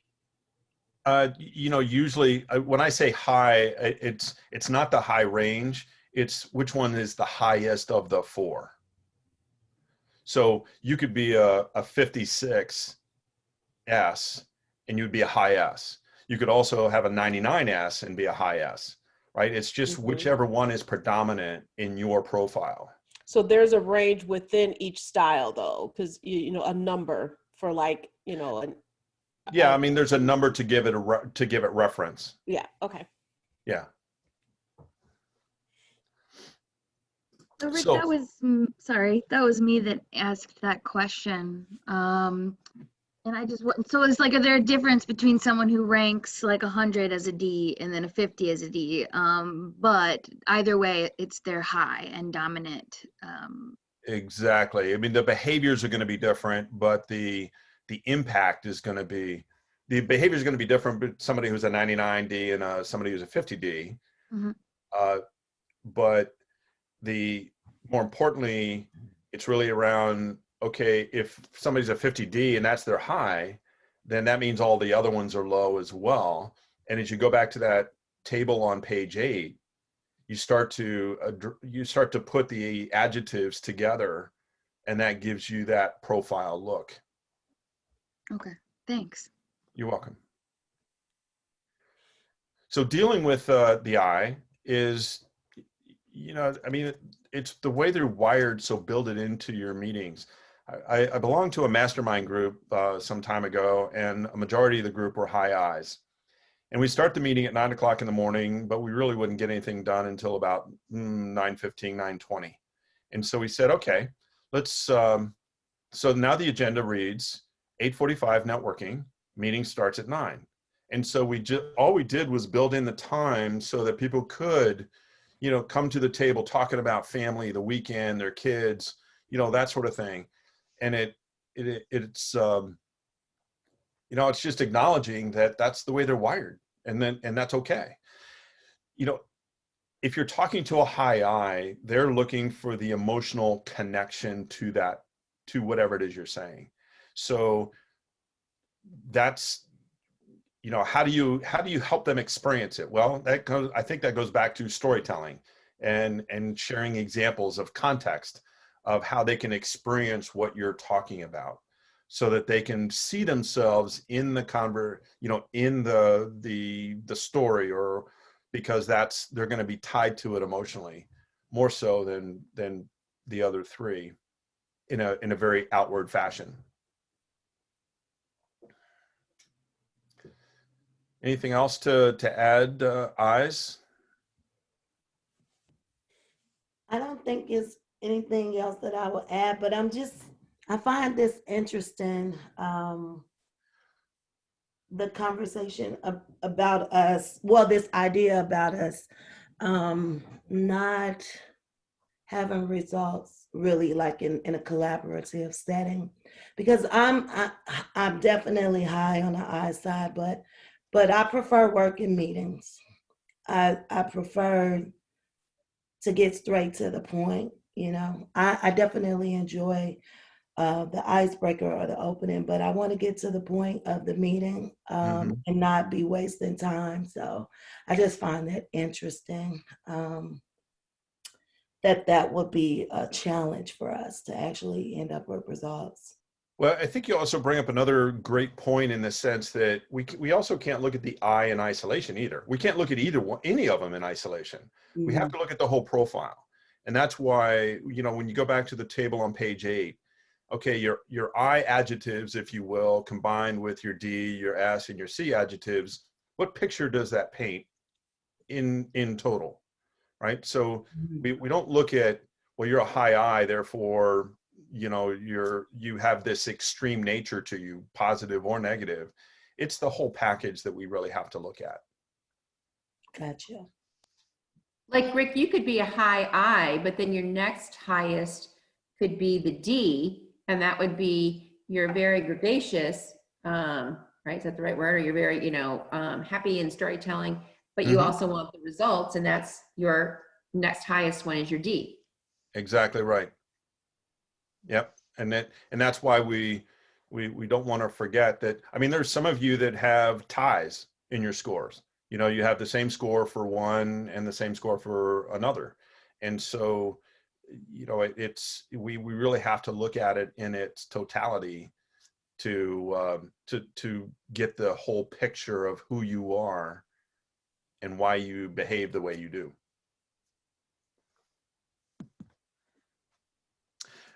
All right, so let's look at the high S's, the supporter style.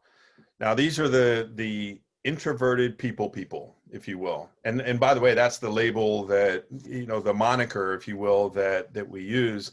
These are people. These people care. The high S's care deeply about people's feelings, people, how everybody is being treated, that sort of thing. So they're very much cool, calm, and collected. They're the best listeners of the 4 styles, typically.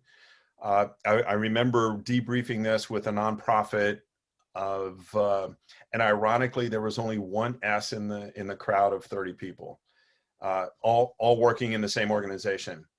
And you could tell up until this slide that, they kind of felt like they were left out, right? Why am I the only one? But then when I got to this slide and started talking about, great listeners, steady performers, all I could imagine was this line of people outside her office door, because everybody else started chipping in and said, oh yeah, man, because they are not extreme in the way they behave. If you want somebody that knows typically the most about both sides of an issue, go to your S's, because they are wired to do that anyway.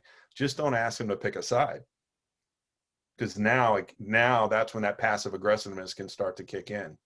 When we talk about passive aggressive during change, it's an high S's will tend to, and I've experienced this, throughout my corporate leadership career as well, in the sense that they will agree in public. And so they'll sit in a meeting and, I'll see heads nodding and we're on board. And then they'll go back to the office and, man, Rick is an idiot. He doesn't know what the hell he's talking about. And so, because they don't want to offend in public, they would rather just go along. And so the idea of knowing that you have this characteristic on your team or within yourself is that, how do you manage through that to say, okay, if I disagree, how do I do that? How do I do it without offending? Because not offending is very important to a high S. So S's in the audience, anything to add? So I found this really interesting. I'm almost tied between my I and my S. So I'm both a bad listener and a good listener. But this is also my delta. I have the biggest difference where my natural is very high S, but then my adapted is very low. And so apparently I am a very high S, but I don't want to be perceived as a very high S. Well, or life is not letting you, right? I mean, 60. When you look at the total population of people that have taken the DISC, about 2/3 of society are high S's, roughly. And because, and of all the thousands of DISCs that I've done, that is pretty much held true. It is also held true that the biggest delta on average of any group that I've ever worked with was in the S. Because in many cases, it's the world not letting you be as patient and steady as you would like to be naturally. The world is moving too fast. I don't care whether you're for-profit, nonprofit, the pace of business in general is faster than most S's would like it to be. And so I see that as the greatest delta of the 4 styles, typically in almost every single case, in every single group that I work with. It's a good point. It's interesting. Yeah, I'll jump in as another high S with a big delta there as well.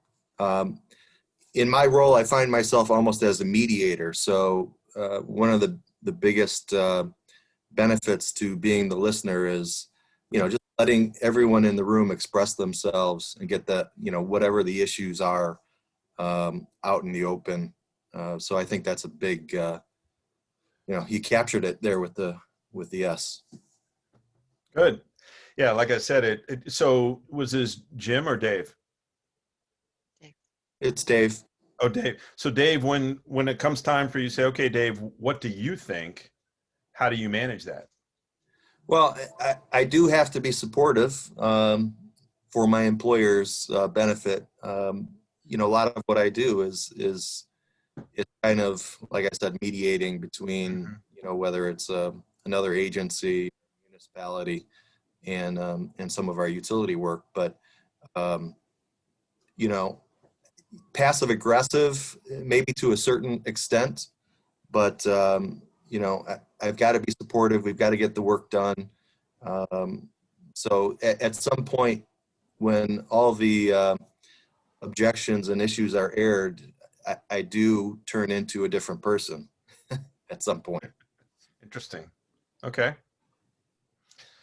So Yeah, then, I'm a high S as well. I was just going to jump in. Okay, sure. I think it's interesting. I align with pretty much everything on the slide. I think where I have been able to kind of balance out that tendency for like seeming like you just go along or being passive aggressive is, I think if you infuse an S with some communication skills of like finding your own voice and communicating maybe your own truth or a way to disagree or take a stand, I think that kind of balances it out too, because I feel like where the passive aggressive comes in is, at least for me, is like if I feel like I'm not using my voice or voicing my concerns or being honest, then I think that piece comes in. But if the communication skill is developed, it feels like it can kind of balance it out a little bit so that we aren't just ones that are not only being the mediators, but also able to take a stand when it's appropriate, when we're able to, or when we're asked, you know, what our stance is.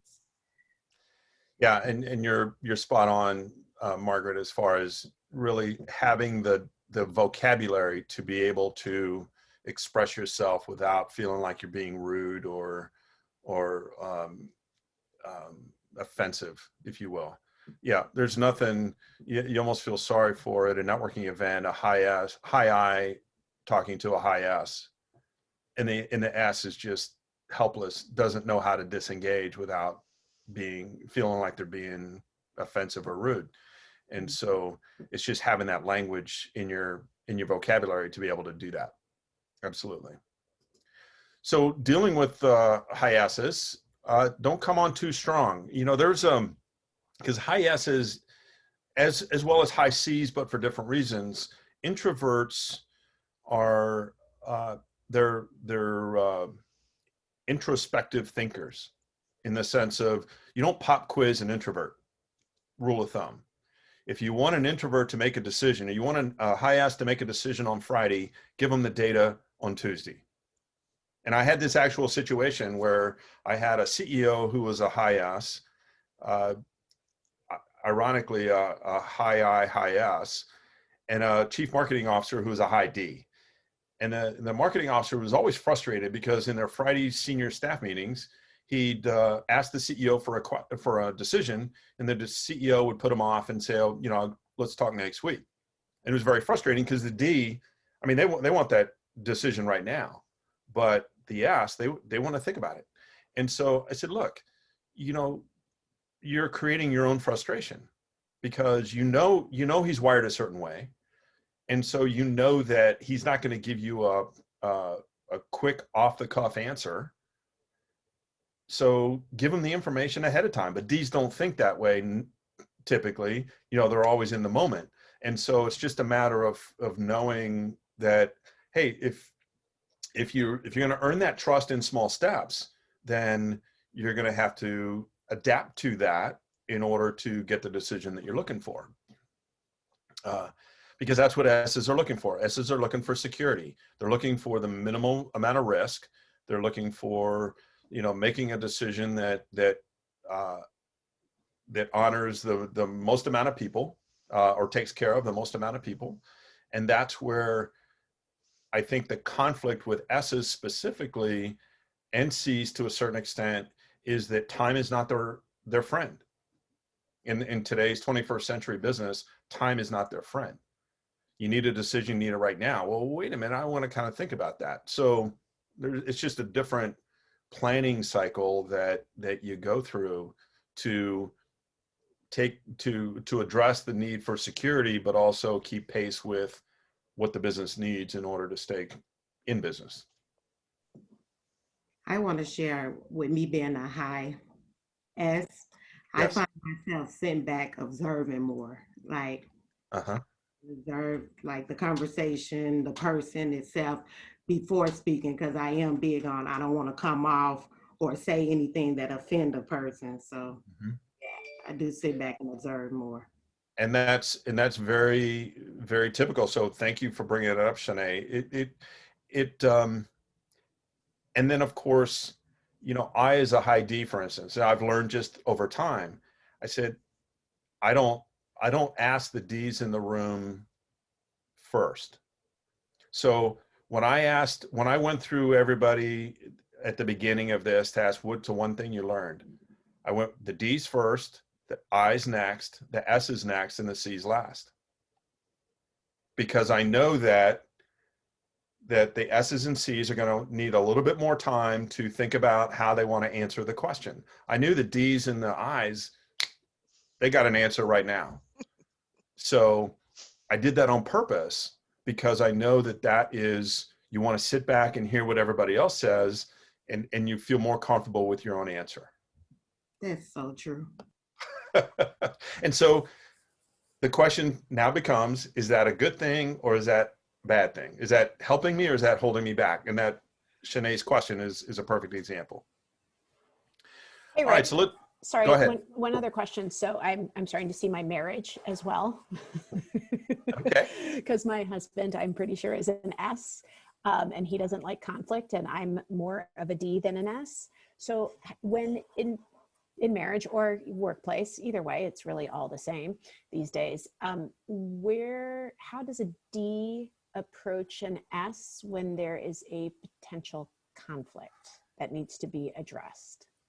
Well, it's and I love the fact that you bring up your spouse, because you'd be surprised at how many spouses have taken this assessment after their work spouse or the spouse that I originally gave it to says, hey, can my spouse take this? Because it does matter, as you say. The thing about conflict is that both parties have to recognize that they're going to have to step out of their comfort zone. And the hardest part is, at least from a practical standpoint, is when the D is the boss, the D is the manager, or the one in charge, whatever you want to call it, and gets this idea that everybody else has to accommodate them. Mm. And that's where you're going to lose your S's. You're going to lose your C's. And they're not going to be engaged. They're not going to trust you. And so in order to build that trust in relative to conflict, is both parties have to come out of that. The D's got to lower their D in whatever language that means, and the S's got to raise their S, whatever language that means, in order to meet in the middle somewhere to be productive. Because conflict is, we never talk in terms about eliminating conflict in the workplace. We always talk in terms of managing conflict.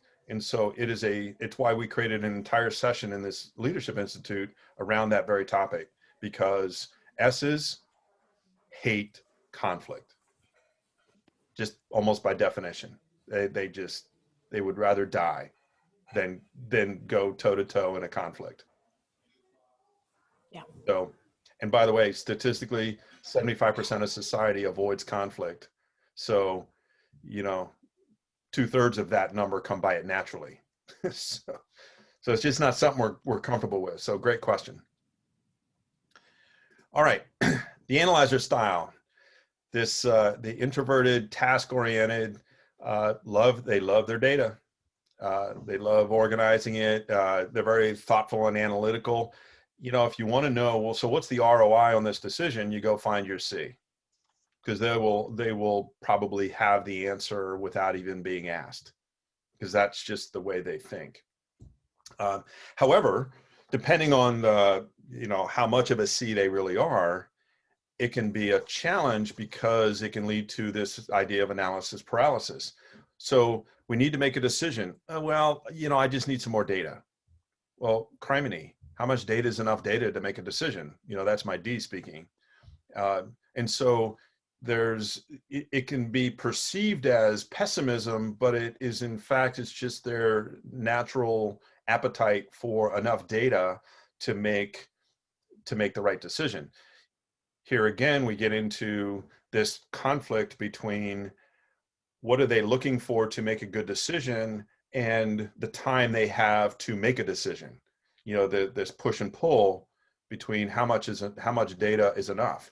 Not only that, as we'll talk about, as you'll talk about in the communications piece, is that we don't make decisions based on data. We make decisions based on knowledge. And so and that takes time. So the data has to come quick, and then leaders have to process that into information and ultimately into knowledge in order to make the right decision. So there's also a session in the summer on decision-making and problem solving. So again, that all will come into play as we talk about how is your style wired for making those kinds of decisions and solving those kinds of problems within the time frame that is 21st century VUCA business world. So a lot of times these people are like overthinkers. They like to Is that just another word for them? Yes, it is, actually. They can be overthinkers. That combined with, as we'll get into after we take a 5-minute break, we'll get into the values index, and that will say, especially if you're motivated along the lines that marry to this, yes, it can be very much an overthinking style. So dealing with the analyzer, if you're a high I and you're all about the kind of the emotion and the storytelling and how people feel, and you need a decision from a high C, you still have to put together the data that supports it. May not be in your comfort zone, but that's part of what gives them, what makes the high C productive is, they have that safety, much like the high S's, but again, for a different reason. They're looking at the data, they're looking at the numbers, and it may be perceived as skepticism, but think of it as, and it gets to a certain point, it is skepticism, but it may not be initially skepticism. It may be just, I don't have enough data or information to comfortably engage in this conversation. So the C's in the room, anything to add? Well, one question that came up, Rick, in the chat is, do C's tend to become overwhelmed? I think that's a really great question, and love to hear other thoughts. But as someone who is a C, I think it's not a matter, if we're in our space in terms of gathering data, putting together a picture to then paint to whomever our audience is, no, because we find comfort in knowing that the decision that we make was vetted, and that we feel confident and sound because we've done our research.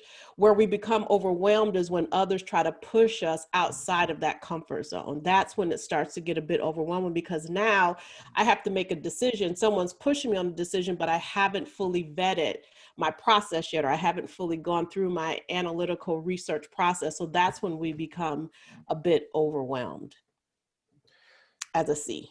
Right. And I'm an SC, so I'm a C, but I'm on that border of S. And for me, I become overwhelmed when, one, I don't have the time to analyze my data research, and then I don't want to piss anybody off. That's the S part of it. And so that's the part where you really start to feel like, oh my gosh, I don't want to make the wrong decision. I don't want to make this person unhappy. I want them to be confident in the decision that I make.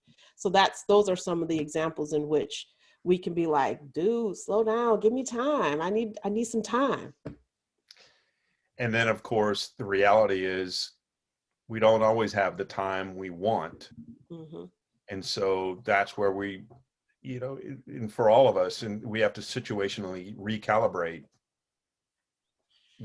what's enough to keep the ball moving forward. Great question. All right, so those are the 4 styles. Final thoughts or questions before we take a quick break here and then jump into the values index.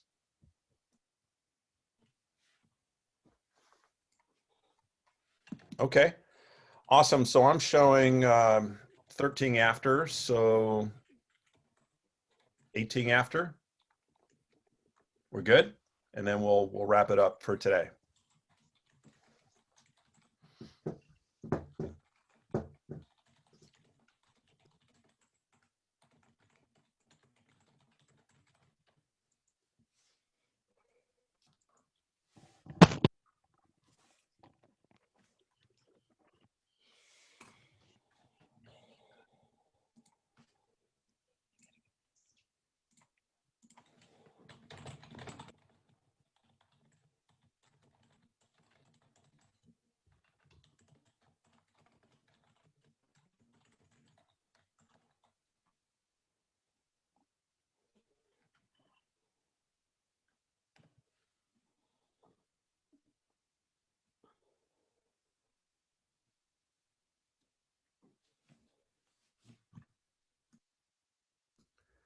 Tish, thanks so much for moderating, by the way.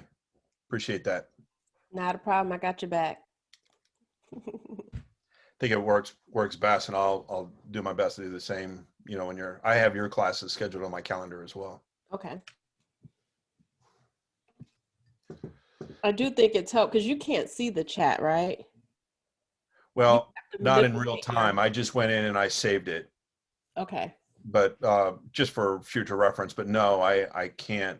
I'm trying to see as many people, and I'll either have to open up the chat or keep the windows open. So Yeah. I think it works out best to have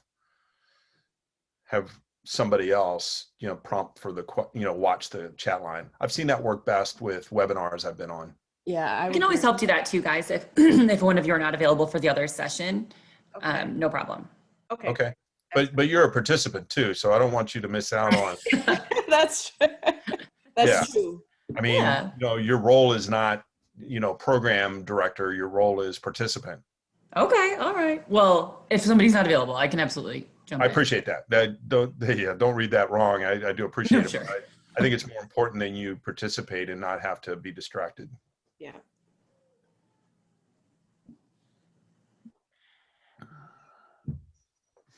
That's the argument I always give CEOs as far as facilitating strategic planning or facilitating any meeting. Look, a third party means that you can participate. You don't have to try to do both. That's right. Yeah, that makes sense. Yeah.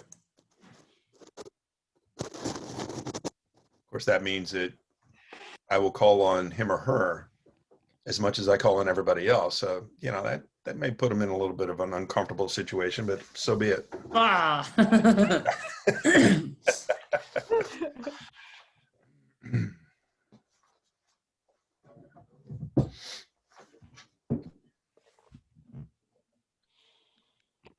Rick, can I ask a question just for clarification? I don't think I understood. I think I was not grasping what you were saying. On the natural and adaptive style comparison, the gray part is how we adapt. Yes. Okay. And you were concerned about if we had a delta of that exceeded 20 between the two of those. Yes, any delta, in each one of those, right? Your D, your I, your S, and your C, any delta between your natural and adaptive is worthy of reflection. Or, in my case, as I'm coaching and we talk about stress, I always start the conversation, well, if your biggest delta is in the S, and so what do you think is causing your S to drop 40 points?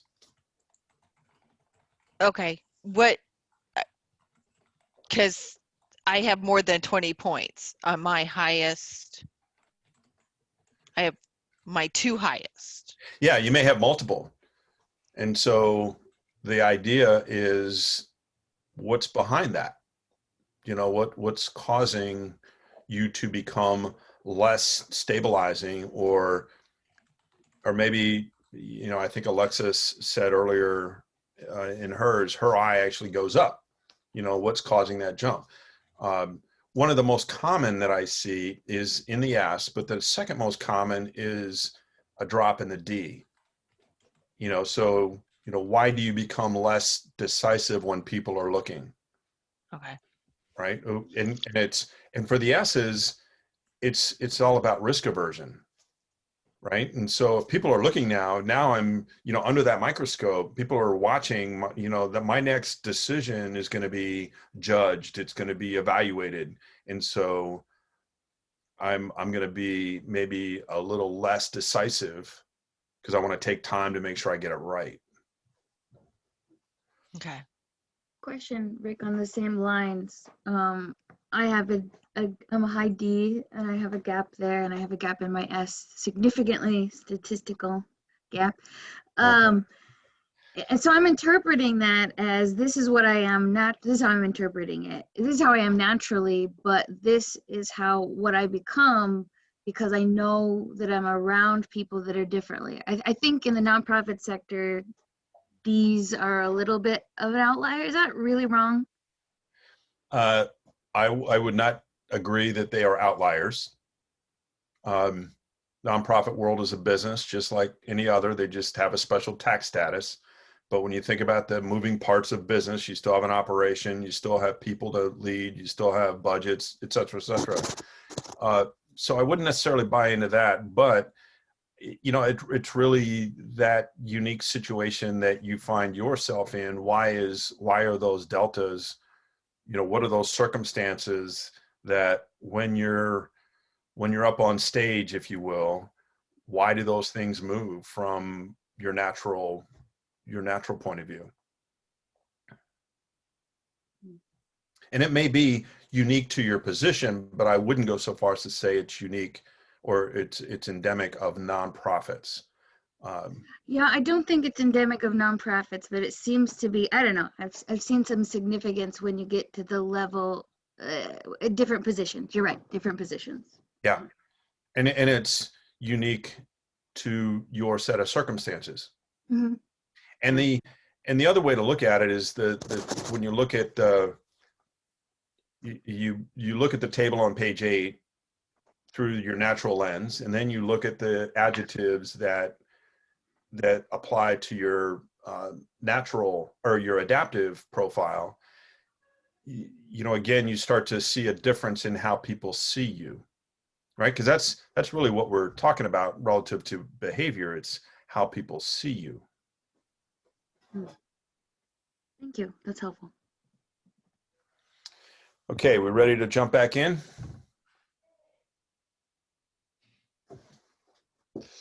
We got everybody back because we want to make sure we get through.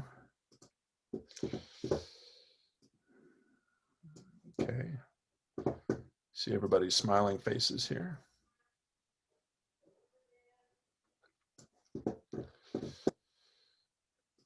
I have a question on mine. Okay, one question. Yeah, we'll take the question and then we'll move on to the values index. Thank you.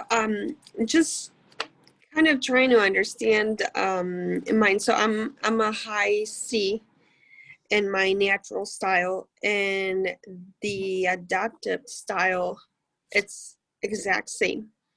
So, but all three, the I, the S, and the C are about, average.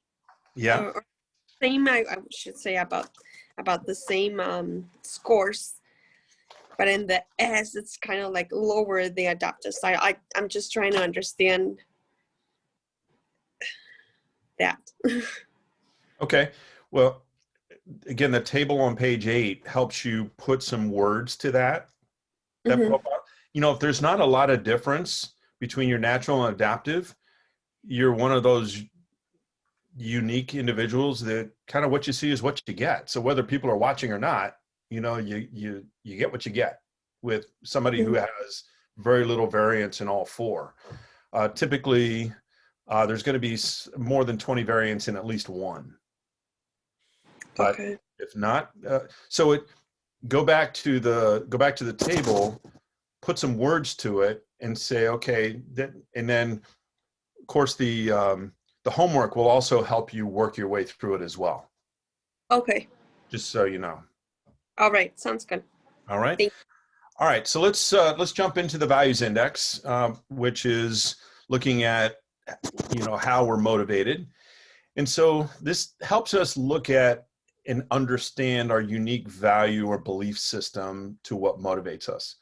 And again, it's the passions, and we know that in today's world, it's, going back to years ago when Simon Sinek did his I think he's the second most popular TED Talk of all time, but starting with why. Why do we do what we do? What is our motivation to, to why we do what we do. And so looking at, achieving inspirational goals, are they the right goals? Creating roles that align with that motivation. And of course, performance management will always be there because that motivation is something that is going to underpin what we do to begin with. And I think it's important to understand this idea of motivation. So I hear a lot as a coach, Rick, my manager just doesn't motivate me. And my response is, it's not their job. Their job is to inspire, their job is to train, their job is to equip you, their job is to do a lot of things. Basically, their job is to create a game worth playing. Whether you show up and play it, totally on you. And so this idea of motivation it's that internal drive, that fire in the belly, if you want to call it that has these three dimensions of, what you're bringing to the party. And so, you have to have direction. Is your motivation going in the same direction as the organization? And I know people that are very motivated, but they're going counter to where the organization is going. Doesn't mean the organization is right. It just means that there's a disconnect, a misalignment between motivation and organizational direction. The intensity, how much effort are you putting behind? Are you doing it just when the manager's in the room, or are you doing it, as a matter of course? And then the persistence, how long do you maintain that? So my mantra, in any organization that I've ever led was I need 100% out of 100%, period. I need everybody to show up in their A game. That's how champions are made, right? Everybody shows up with their A game. And so it's important to understand a leader's job is to create a game worth playing. It's the individual's responsibility or to motivate themselves in order to show up. If I didn't embrace that as when I left the military and joined Sprint, my first 3 managers were all fired. If I fell into the trap of, oh, gee, life sucks because my manager doesn't motivate me, I'd have never gone as far as I did, but my motivation came from within, as it should be for all of us. And so that's why the values index is such an important assessment, because it looks at the 7 levers, if you will, that can be pulled based on science. 7, and of course by now you're familiar with them as you look at your report. Aesthetic, economic, individualistic, political, altruistic, regulatory, and theoretical. Now, the problem that we see is, which one do you think most people go to first? Well, if you said economic, you'd be right. You said, well, we'll just give them more money and that will improve performance. Well, that will work for somebody who's economically motivated, which a few of you are. But for somebody that is not economically motivated, if I'm not economically motivated and you give me a pay raise in order to increase performance, I will certainly cash your check, but it will not move the performance needle 1 iota because I'm not motivated that way. And so that's why this is important to understand what does motivate you. What is that lever that that will have the greatest impact and actually influence your performance as a leader? So let's look at each one real quickly here as what kind of an environment would each one thrive in? And this is where you can take, your top 2, for instance, your top 2, which is usually where you're going to find most of the value, is in your top 2 highest motivators. And one of the things you can do is you can look at your top 2 motivators and then go back to the disc and that page that talks about your ideal work climate and see how those 2 marry up. And then you can look at the reality of where you're working and say, okay, if this is where these are my motivators and these are my ideal work climate, what's the gap between what that says and where I am in reality? So the aesthetic is looking for an environment that is really based around balance, form over function, if you will. This idea of beauty. I have a lot of creative clients that are naturally aesthetically motivated because they're all about having this artistic expression and creativity that comes with what they do. So, if you're looking for somebody to create a new color scheme or a new logo or, something that involves some level of creativity, your aesthetic is going to come by this naturally. Aesthetics want to add anything? We got a few.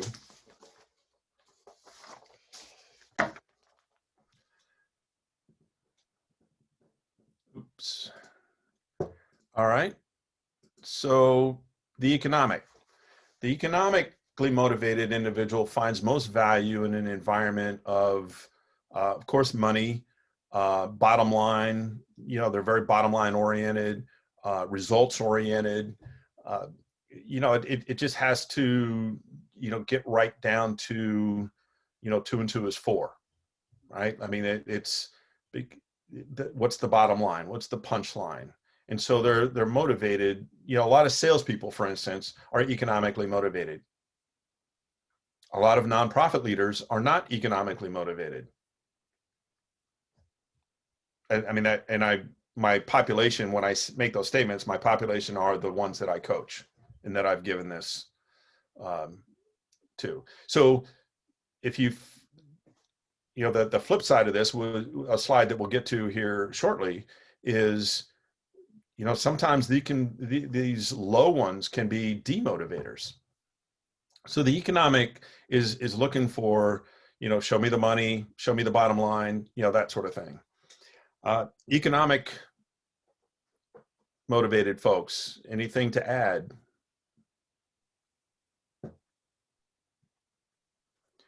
All right. The individualistic, and we got a lot of these in the audience. An individualistic person finds value or most value in an environment of uniqueness. An individualistically motivated person wants to be able to put their stamp on what they're doing, right? In other words, Rick had a unique perspective or unique value to this particular project, just using my own name as an example. So they do like that freedom, that autonomy of being able to add to the project. Doesn't mean they're not good team players, but they want to be recognized as having unique value to that team. So what say the individualistic motivated folks in the audience? I say the best move I made was becoming an entrepreneur and working for myself. Yep. Well said, because that fits, somebody who's high individualistically motivated is going to come by this naturally. Absolutely.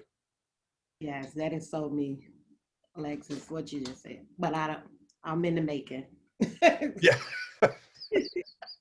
Yeah, it doesn't necessarily mean it puts money in the bank and food on the table, but at least your motivation is aligned. Okay, excellent. So the political motivated person finds most value in an environment of power and control, of competition. Now, the word is I always find the word's a bit of a misnomer. It has nothing to do with politics, although you may see some of this in the political sphere, but it really is about, when you think about something like the buck stops here, right? That is somebody who is politically motivated. I control my own destiny.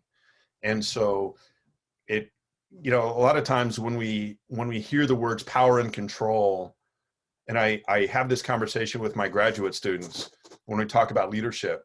When we hear power and control, I said, how many people have a negative thought when they hear the words power and control relative to leadership? Because many of us have had a negative experience from somebody who took it too far. But power is, whether it's personal power mostly or positional power, but power is what makes leadership. And so it's just to the extent of, how much does that motivate, that status, that governance, wanting to be in control of your own destiny. Any thoughts from the politically motivated folks in the audience?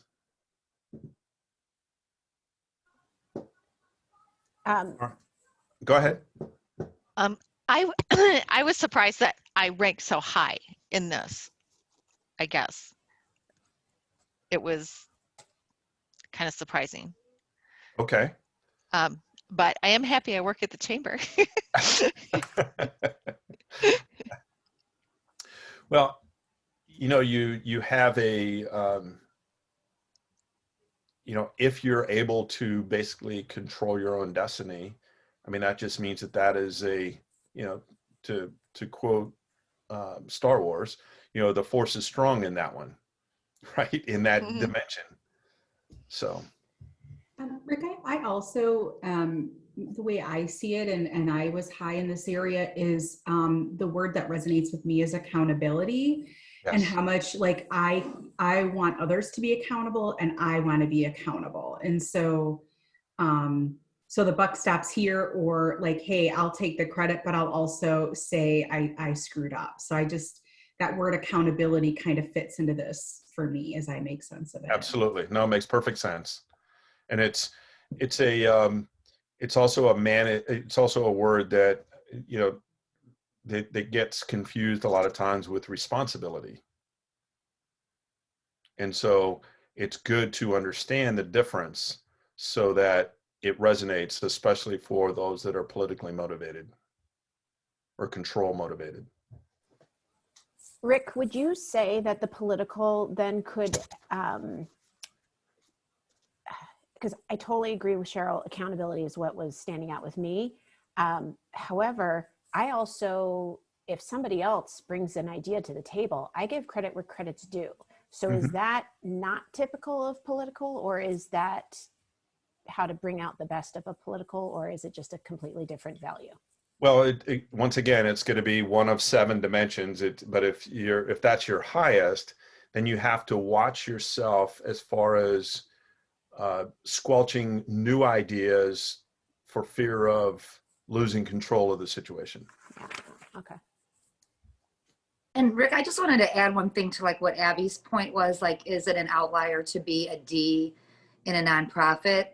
I absolutely agree with you that it's not, but like I scored high, almost identical in political and altruistic, and same with my I. I think I do want to influence people. I do want to lead because I care deeply about what I'm doing.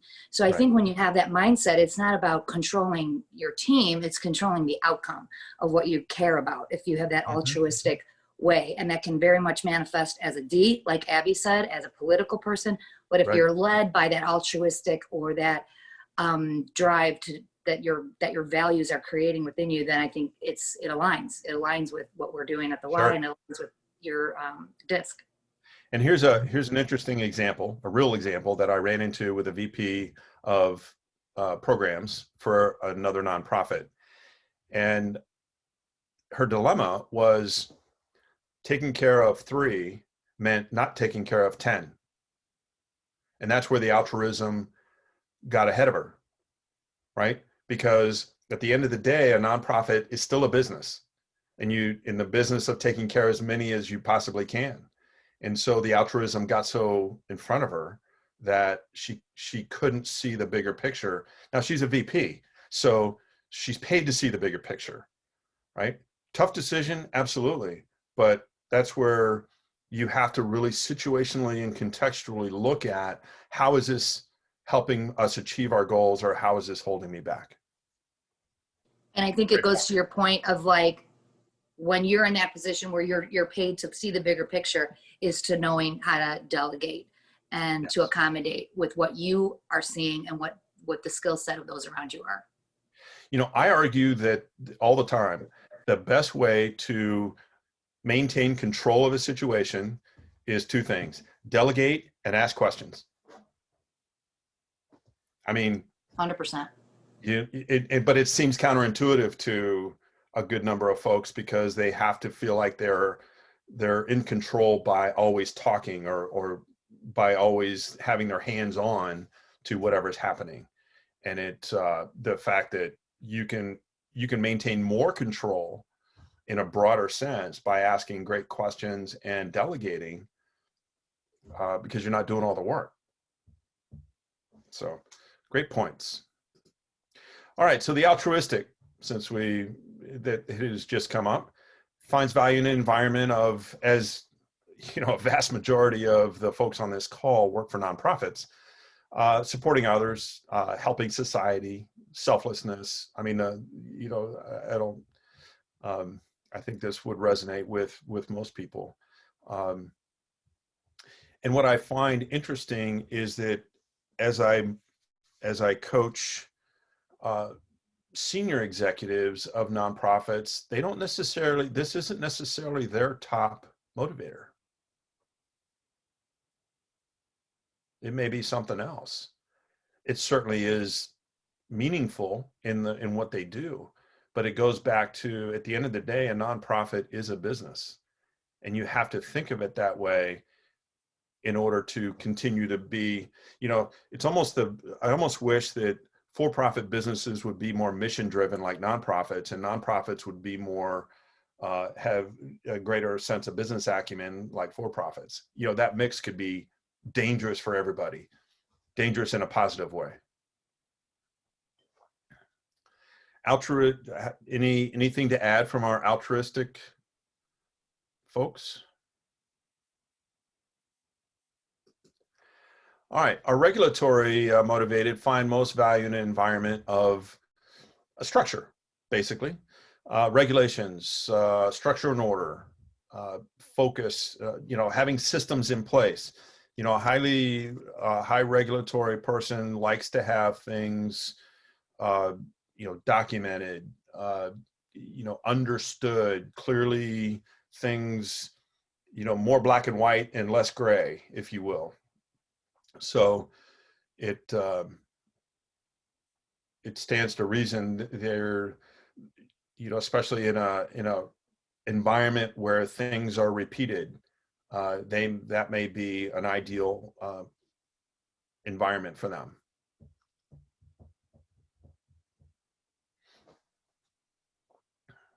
I know we've got a couple of regulatory, anybody want to, whoop, dang it.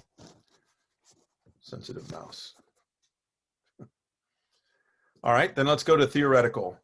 Theoreticals find most value in the environment of learning, objectivity, problem solving, you know, that sort of thing. You know, being a high theoretical myself, I would have rather, as opposed to giving me a bonus, I got more value out of send me to training because I want to learn. And the higher the theoretical you are, the less reason you need for it to be practical. So for instance, a high theoretical just likes to know stuff, likes to know information. A low theoretical still likes to learn, but needs a reason right now to, why should I learn this right now? When we talk in the language of continuous learning, high theoreticals come by that naturally. They're just naturally wired to always learn, always wanting to know more. Anything the theoreticals would like to add to that? This is my high, Rick. Oh, sorry, Ellen, go ahead. I kind of the theoretical, this is my high, and I also got high in aesthetic and altruistic, but the theoretical was the highest. And overall, on these values and the general DISC assessment, I was just absolutely kind of floored on how everything kind of matched up with the field that I'm in. I think even that delta in the S that I had, my job, one of our values is adaptability. So I could see myself being a high S, but needing to be perceived as being a low S. And, you know, very high theoretical. Being a librarian, we advocate this. This is something that I advocate in my life, is lifelong learning. So I just thought that that was really interesting. And I kind of thought about, have I become these things because of the career that I'm in, kind of like the chicken or the egg, or was I this already and just landed in a good field? So again, something I'm probably going to think about for a while. Yeah. Okay. Yeah. I mean, and then there are certain jobs, careers, if you will, that are better suited for certain personalities than others. I mean, that's just I think that's a natural connect. Matter of fact, it's ideal. It's almost ideal that you can find that marriage between what naturally motivates you, what naturally your natural behavior in a job that draws that out of you. We had another comment. Yeah, this is Abby. This is my highest as well. Speaking of which, I looked at the norm and the standard deviation, and I wanted to ask, is that based on the standard deviation that's in there? Is that based on my information, or that's based on all the information that they pull from people who take this test? The total population. Okay. Yep. Thanks. All right. Okay, and since you mentioned it, Abby, queued up the next slide quite nicely. Looking at the degree of motivation and passion relative to others in those populations. So somebody who is extremely motivated is more than that one standard deviation. And as you'll see in the homework, it'll ask you for the top 2 and really dive into those top 2, because those are typically going to be the ones. And some of you I know have your third one is like 1 point behind the second one. So, I mean, you can really look at all 3. And of course, those that fall within a 1 standard deviation, which is the gray box you see in your report on page 3. And then negative motivation. If you've got something like, I'll just use economic. I think I saw a couple where the economic was really low. Well, that's where it doesn't mean that they don't care about money, but it goes back to the situation and the example I gave earlier. Yeah, I'll cash your check, but it's not going to move the performance needle. And so one of my other favorite examples is somebody who's very low aesthetic. So if you're going to remodel the office, not that that's something anybody's thinking about these days, but if you're going to remodel the office and you need somebody to be in charge of picking out new, curtains and carpet, don't give that to the low aesthetic. They're just not gonna, they're gonna figure out a way to get out of it. So it's those kinds of thought processes of knowing what motivates people and tapping into that high end. And of course, these are the key insights that you see from the Values Index report. So that especially the motivational insights. Looking specifically at what's going to motivate me, or what are the best ways to motivate me based on what my strengths are. And there's 2 pages behind each one of those 7, so you've got plenty of information to really reflect on.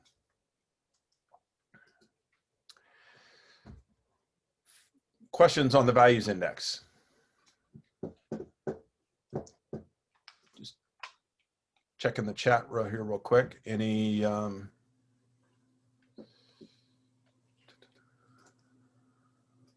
okay. I have a last minute question. I'm just shocked at how I came in so highly on aesthetics. Can you give me, other than decorating the office, can you help me understand how that could be used in a positive way in a leadership capacity? I'm kind of struggling with that. Probably the most common is life-work alignment. What most people call work-life balance, I call it life-work alignment. And being very focused on that being something that's very important to you. And so as a leader, somebody who's high aesthetically motivated as a leader is probably going to be more attuned to life work alignment, not only for themselves, but for others as well. Does that make sense? Yes, that's perfect. That's exactly what I need to hear. Thank you. Okay, cool. Trying to find a meaningful role. Not that decorating an office is not meaningful, but you know what I'm saying. It's just, it's being a recovering engineer. It's the best I could come up with on aesthetic, because I am very low aesthetic.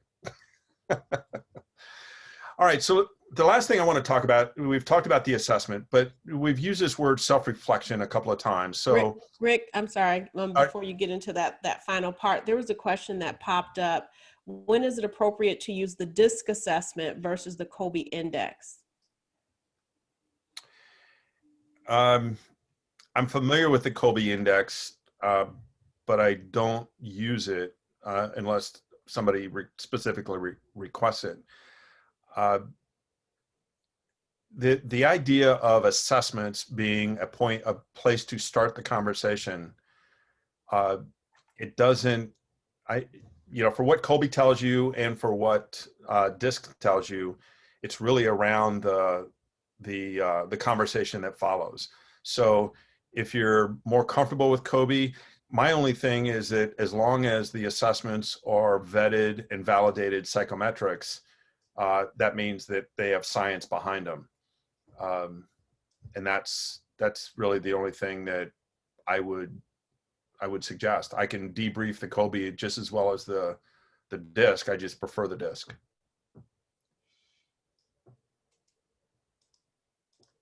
It's less about the results and more about how do the results, once I understand them, help me get to where I want to go. Great question. Rick, I have All right, one so question. All right, shoot. Sorry.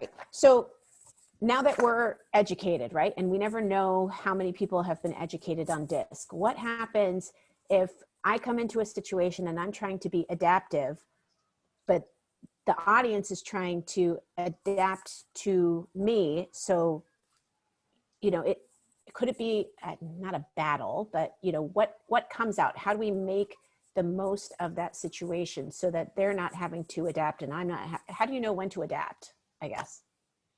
What's the desired outcome? Yeah, I don't know. I mean, well, the desired outcome of the interaction is what is going to drive how much adaptation is necessary, right? It's not, the outcome is not, do I adapt to them or they adapt to me? The outcome is, what are we here to accomplish? And that outcome is going to drive how much adaptability everybody goes through. So one of my clients is a partnership where they have very different styles. Uh-huh. So, it's going to be a continual adaptation when they're communicating with each other, especially as they go through a growth phase. Yes. How do you manage that? Well, especially with partnerships, you can't become a client of mine without going through this assessment process, because the process is great for them, but it also helps me. It helps me do exactly what you're talking about. And so, I mean, even in that situation, what would be the benefit of them going through a DISC, let's say, or going through this assessment, so that we can break down the communication barriers to progress. Communication is the number one issue in business today, bar none. It absolutely is. And so anything that can help you break down those communication barriers, whether it's a marketing engagement or it's a process improvement engagement, make a difference, is meaningful. Because you can adapt to them based on what you've now learned, but it's helping them adapt to each other. Mm-hmm.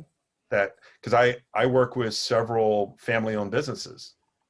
And so I'm dealing with that family dynamic on top of everything else. Well, the knowing how they behave, knowing their motivators, knowing how they think helps me arbitrate, sibling rivalry, if you will, in a business setting. Yeah. Okay, thanks. Okay, so self-reflection. It's a form of personal analysis that allows us to bring everything into alignment with what you with what you're wishing for. Life. You notice I don't use work-life balance. I use life-work alignment. Life always comes first. And I use this picture because I had an opportunity when I was at Sprint. I was a newly promoted director. I was going through a director candidacy program, and I was one of the sessions was in the Leadership Institute at Aspen, Colorado, and it was in April. And I remember we were staying at we had the main part of the day was at a monk house, and then they had a retreat chapel that was a bus drive away. And when it came time to go back to the main house, I walked. I said, I'm going to walk. Weather's nice. This is basically what I saw. And that 45-minute walk back to the main house was probably the most impactful. It's probably where, as I go back through time and look at when did I first really self-reflect in a meaningful way, it was that walk, that 45-minute walk in Aspen, Colorado, because it's a process, which you grow to understand who you are, what your values are, the way you think. And that's why the next couple of sessions in February and March are really going to expand on this idea of who are you, what are your values, and why do you think, those attitudes that come into play. Because this last bullet is what I call the essence of leadership. What you believe, you think, what you think you do, and what you do drives desired results. To me, that is the essence of what every leader does. And so it speaks to the connection between your beliefs or your values, your attitudes, and your behaviors. And if you want different results, you have to behave differently. If you want different behaviors in a habitual way, you have to think different. And so that's why this idea of self-reflection is so important to the journey that we're on. So a couple of ideas on how to self-reflect. The first thing I always coach is, when we're self-reflecting, our tendency is to say, well, why did I do that? Don't ask why questions. Why questions tend to put the other party, in this case yourself, on the defensive. So asking why did I do it that way is less valuable than what were the decisions that led up to that decision, or what were the conditions that led up to that decision. You get more value in thinking through what and how questions in a self-reflective mode. One of the questions I ask when I'm doing diversity and inclusion coaching is, what events influenced your attitudes today? And I find people struggle with that question because it forces them to go back and reflect on what were those events? What were the things that influenced how I feel about gender equality, race equality, LGBTQ, all those ideas around inclusion. And so that's, probably the first and foremost is structure your conversation with yourself, beginning with what and how questions. And it really doesn't take long. 15 minutes a day or 15 minutes every other day is something that is all you really need. But as we'll see, you need to write down your answers, because some of you have actually heard me say, if it's not written, it's not real. And until it becomes written, it's just ideas marinating or ruminating around in your head, and it's very difficult to focus in on something until you write it down. Additionally, a reflection may generate multiple ideas, multiple thoughts, multiple things to act on. Pick the one that has the greatest impact for you right now, or which one most greatly impacts the next time you are faced with that similar situation. What will you do different? It's a question I've learned to ask, and I get great value from it, is whenever I was coaching somebody that worked for me, that let's say a situation had gone sideways. The question before they leave the room, the question I always ask is, the next time this happens, what will you do different? Or how will you play it out in a different way? Because it's always a great way to find the idea and then make sure that you hold yourself accountable to acting on those new ideas. Any others that you can think of for those of you that have gone through any sort of self-reflection process, whether it's meditation or mindfulness exercises, yoga, whatever the case may be?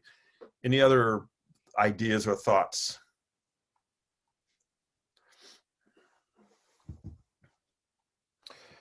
Okay, then for the sake of time here, we're going to jump into, okay, this is our summary. Assessments are a place to begin the conversation. They are not the conversation. There is absolutely no right profile, but your homework is going to be answering these two questions now based on what you know. So essentially it becomes this. Behind the disc and behind the values, there's a relevance section. 3 pages of basically note-taking, a note-taking outline that allows you to write down notes relative to your results in the context of your work. So after reviewing the results of your DISC Plus and answering the relevance questions, I want you to answer those the 2 questions on the previous page. How is this helping me achieve my goals, or how is this holding me back? Via email to me no later than Wednesday, January 19th. This is where the accountability comes into play. This is where putting this in the context, and this will be the norm throughout all 12 sessions. There will be field work that whoever the facilitator is for that session will create field work. And then as I get the emails in between now and the 19th, I will provide feedback back to you and answer any and all questions that you have around the clarity around what that report is telling you about yourself. Rick, can you go to the previous slide of request? Sure.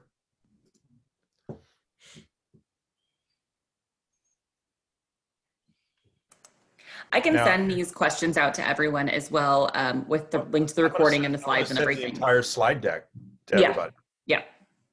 So everybody will get this entire slide deck as part of the materials for so you'll have it either later today or whenever Lindsay is able to get it out to everybody.